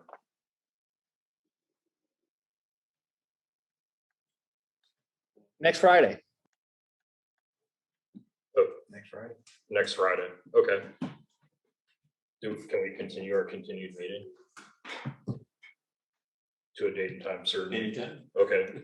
So Gary will be on vacation. let's- So. Okay, so I will go ahead and move that we task our now agreed upon legal counsel to review the draft regional memorandum of understanding and provide legal opinion regarding the exclusivity clause and also the definition of the term county, and to provide otherwise a full due diligence review of the MOU from the perspective of Rappahannock County as one partner.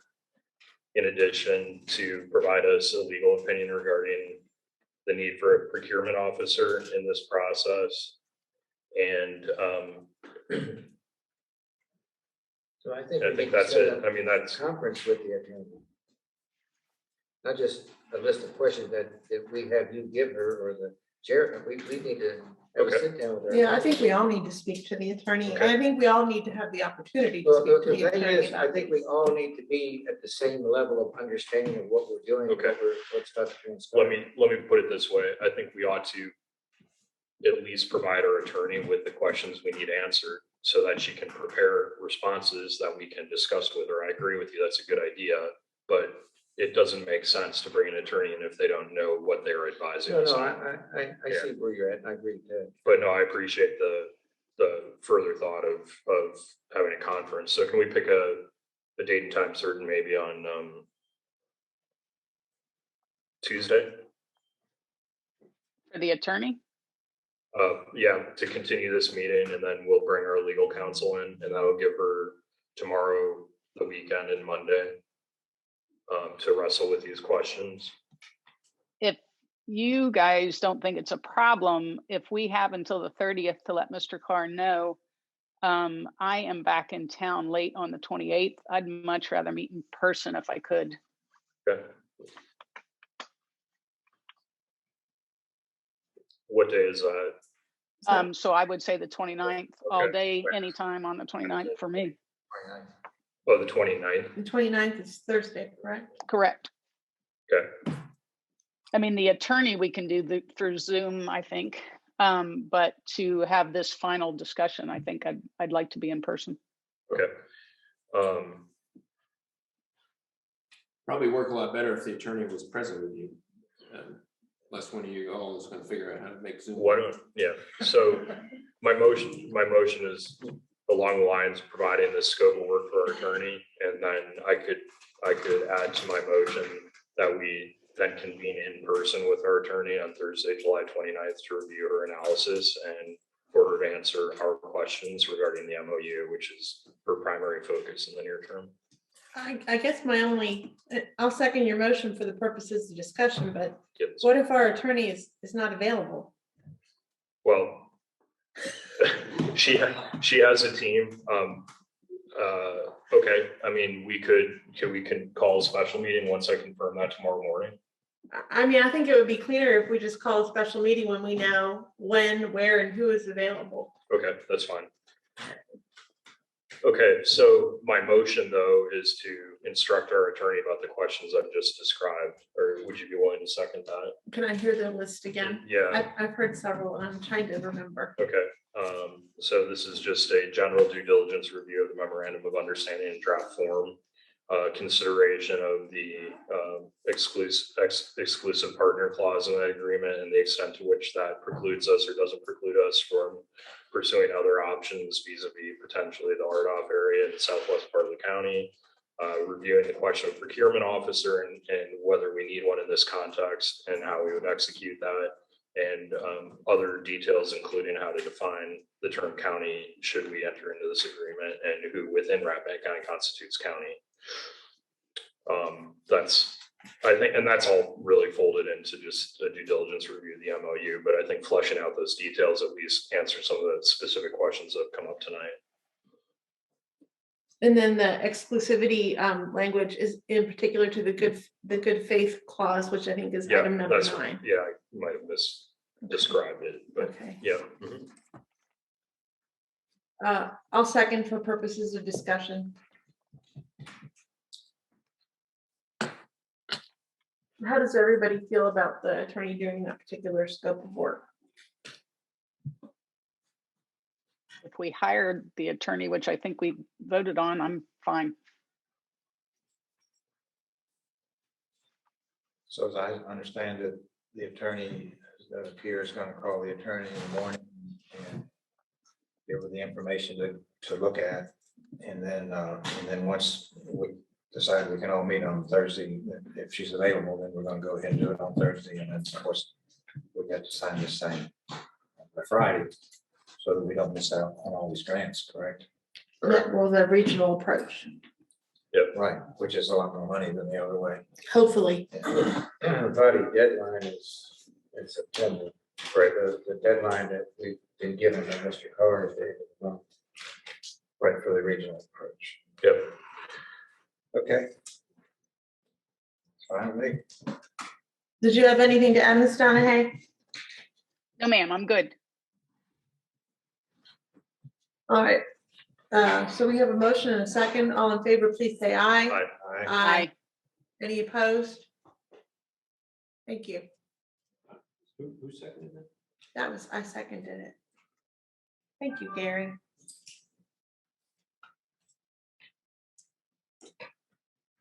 Mr. Carr, thanks a lot for the great overview and addressing our questions on the spot. All right, I think that has taken us now through the first 5 items. Yep. Should we take a 5-minute break? Does anybody need a break, or should we just soldier on? I've been breaking throughout. Okay. I noticed, but others Is should. Fraser, you all right? Yes. All right, item number 6 is the amendment to the chapter 170 zoning ordinance regarding short towers for broadband or public safety. Mr. Curry, is this on this is not on our next Board of Supervisors meeting agenda, correct? Yeah, it will be, because the Board of Supervisors voted to table it. There was some discussion of table to when. Ultimately, that resulted in August 2nd with a concurrent referral to the Broadband Authority for the Broadband Authority to review and make a recommendation back to the Board of Supervisors, having had the newfound wisdom of what was in the proposals for the RFI, which weren't apparent at that time. So based on everything the authority knows now, perhaps you want to make a recommendation to the Board of Supervisors on how they should handle the draft ordinance, whether perhaps you think they should adopt it as written, any minor wording changes that would be within the limits that would be acceptable with the advertising of the public hearing should be made, or that it should not be adopted at all. But I think the Board of Supervisors wants to hear your recommendation now that you are better informed about the proposals. And but the joint meeting of the Board of Supervisors and the Planning Commission is not on the agenda. No, that's for done. August. The Okay. joint public hearing's done. The only thing left to happen is for the Board of Supervisors to take action Okay, on the proposal to amend the ordinance, which that action can follow really at any time. And can be the up or down vote on the resolution, really just an up vote on the resolution, or you ignore it forever and it never happens. all right. Well, I would just say, I don't know how the other members of the authority feel about it, but we took this on with a lot of urgency, having heard from Mr. Pate initially. But it sounds like it's gonna take him a little time to figure out exactly, or not from Mr. Pate, but from Piedmont Broadband. And it sounds like it's gonna take him a little time, having heard from him the other day, to really put in any of these requests. So I'd suggest we've put in quite a meeting today, and maybe we should think on it a little longer. Okay. How does everybody else feel? I don't see the urgency to deal with it. Mr. Frazier? Well, some members of the planning commission have complained that the board of supervisors doesn't always do what they recommend, and they may not listen to us either. Mr. Pate did say while he was standing at the microphone, I think someone inadvertently stated that the ordinance was passed, and I think he said we'll be applying for 3 towers tomorrow. Yeah. Oh, really? Yeah, Yeah. and then the record was corrected that it did in fact get adopted. Right. I didn't realize it was that urgent with him. Well, I don't know how urgent I it mean, he is. made that He statement. did make that statement.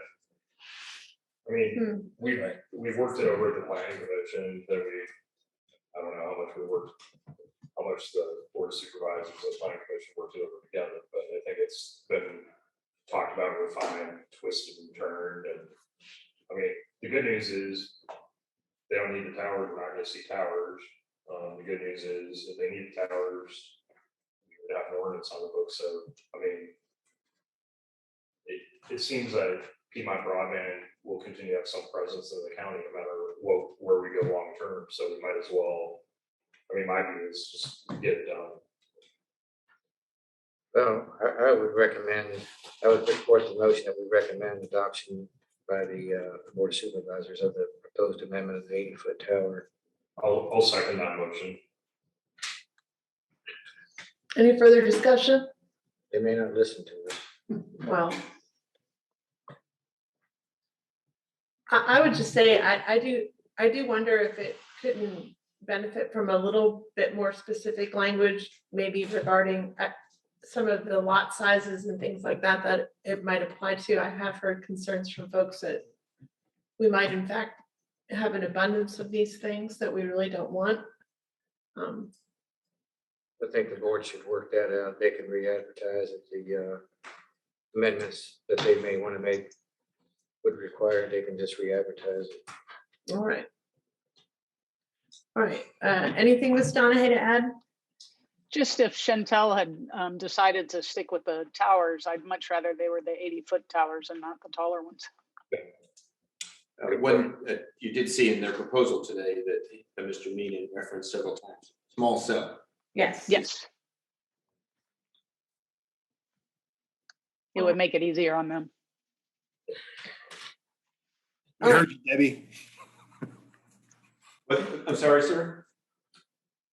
We heard you.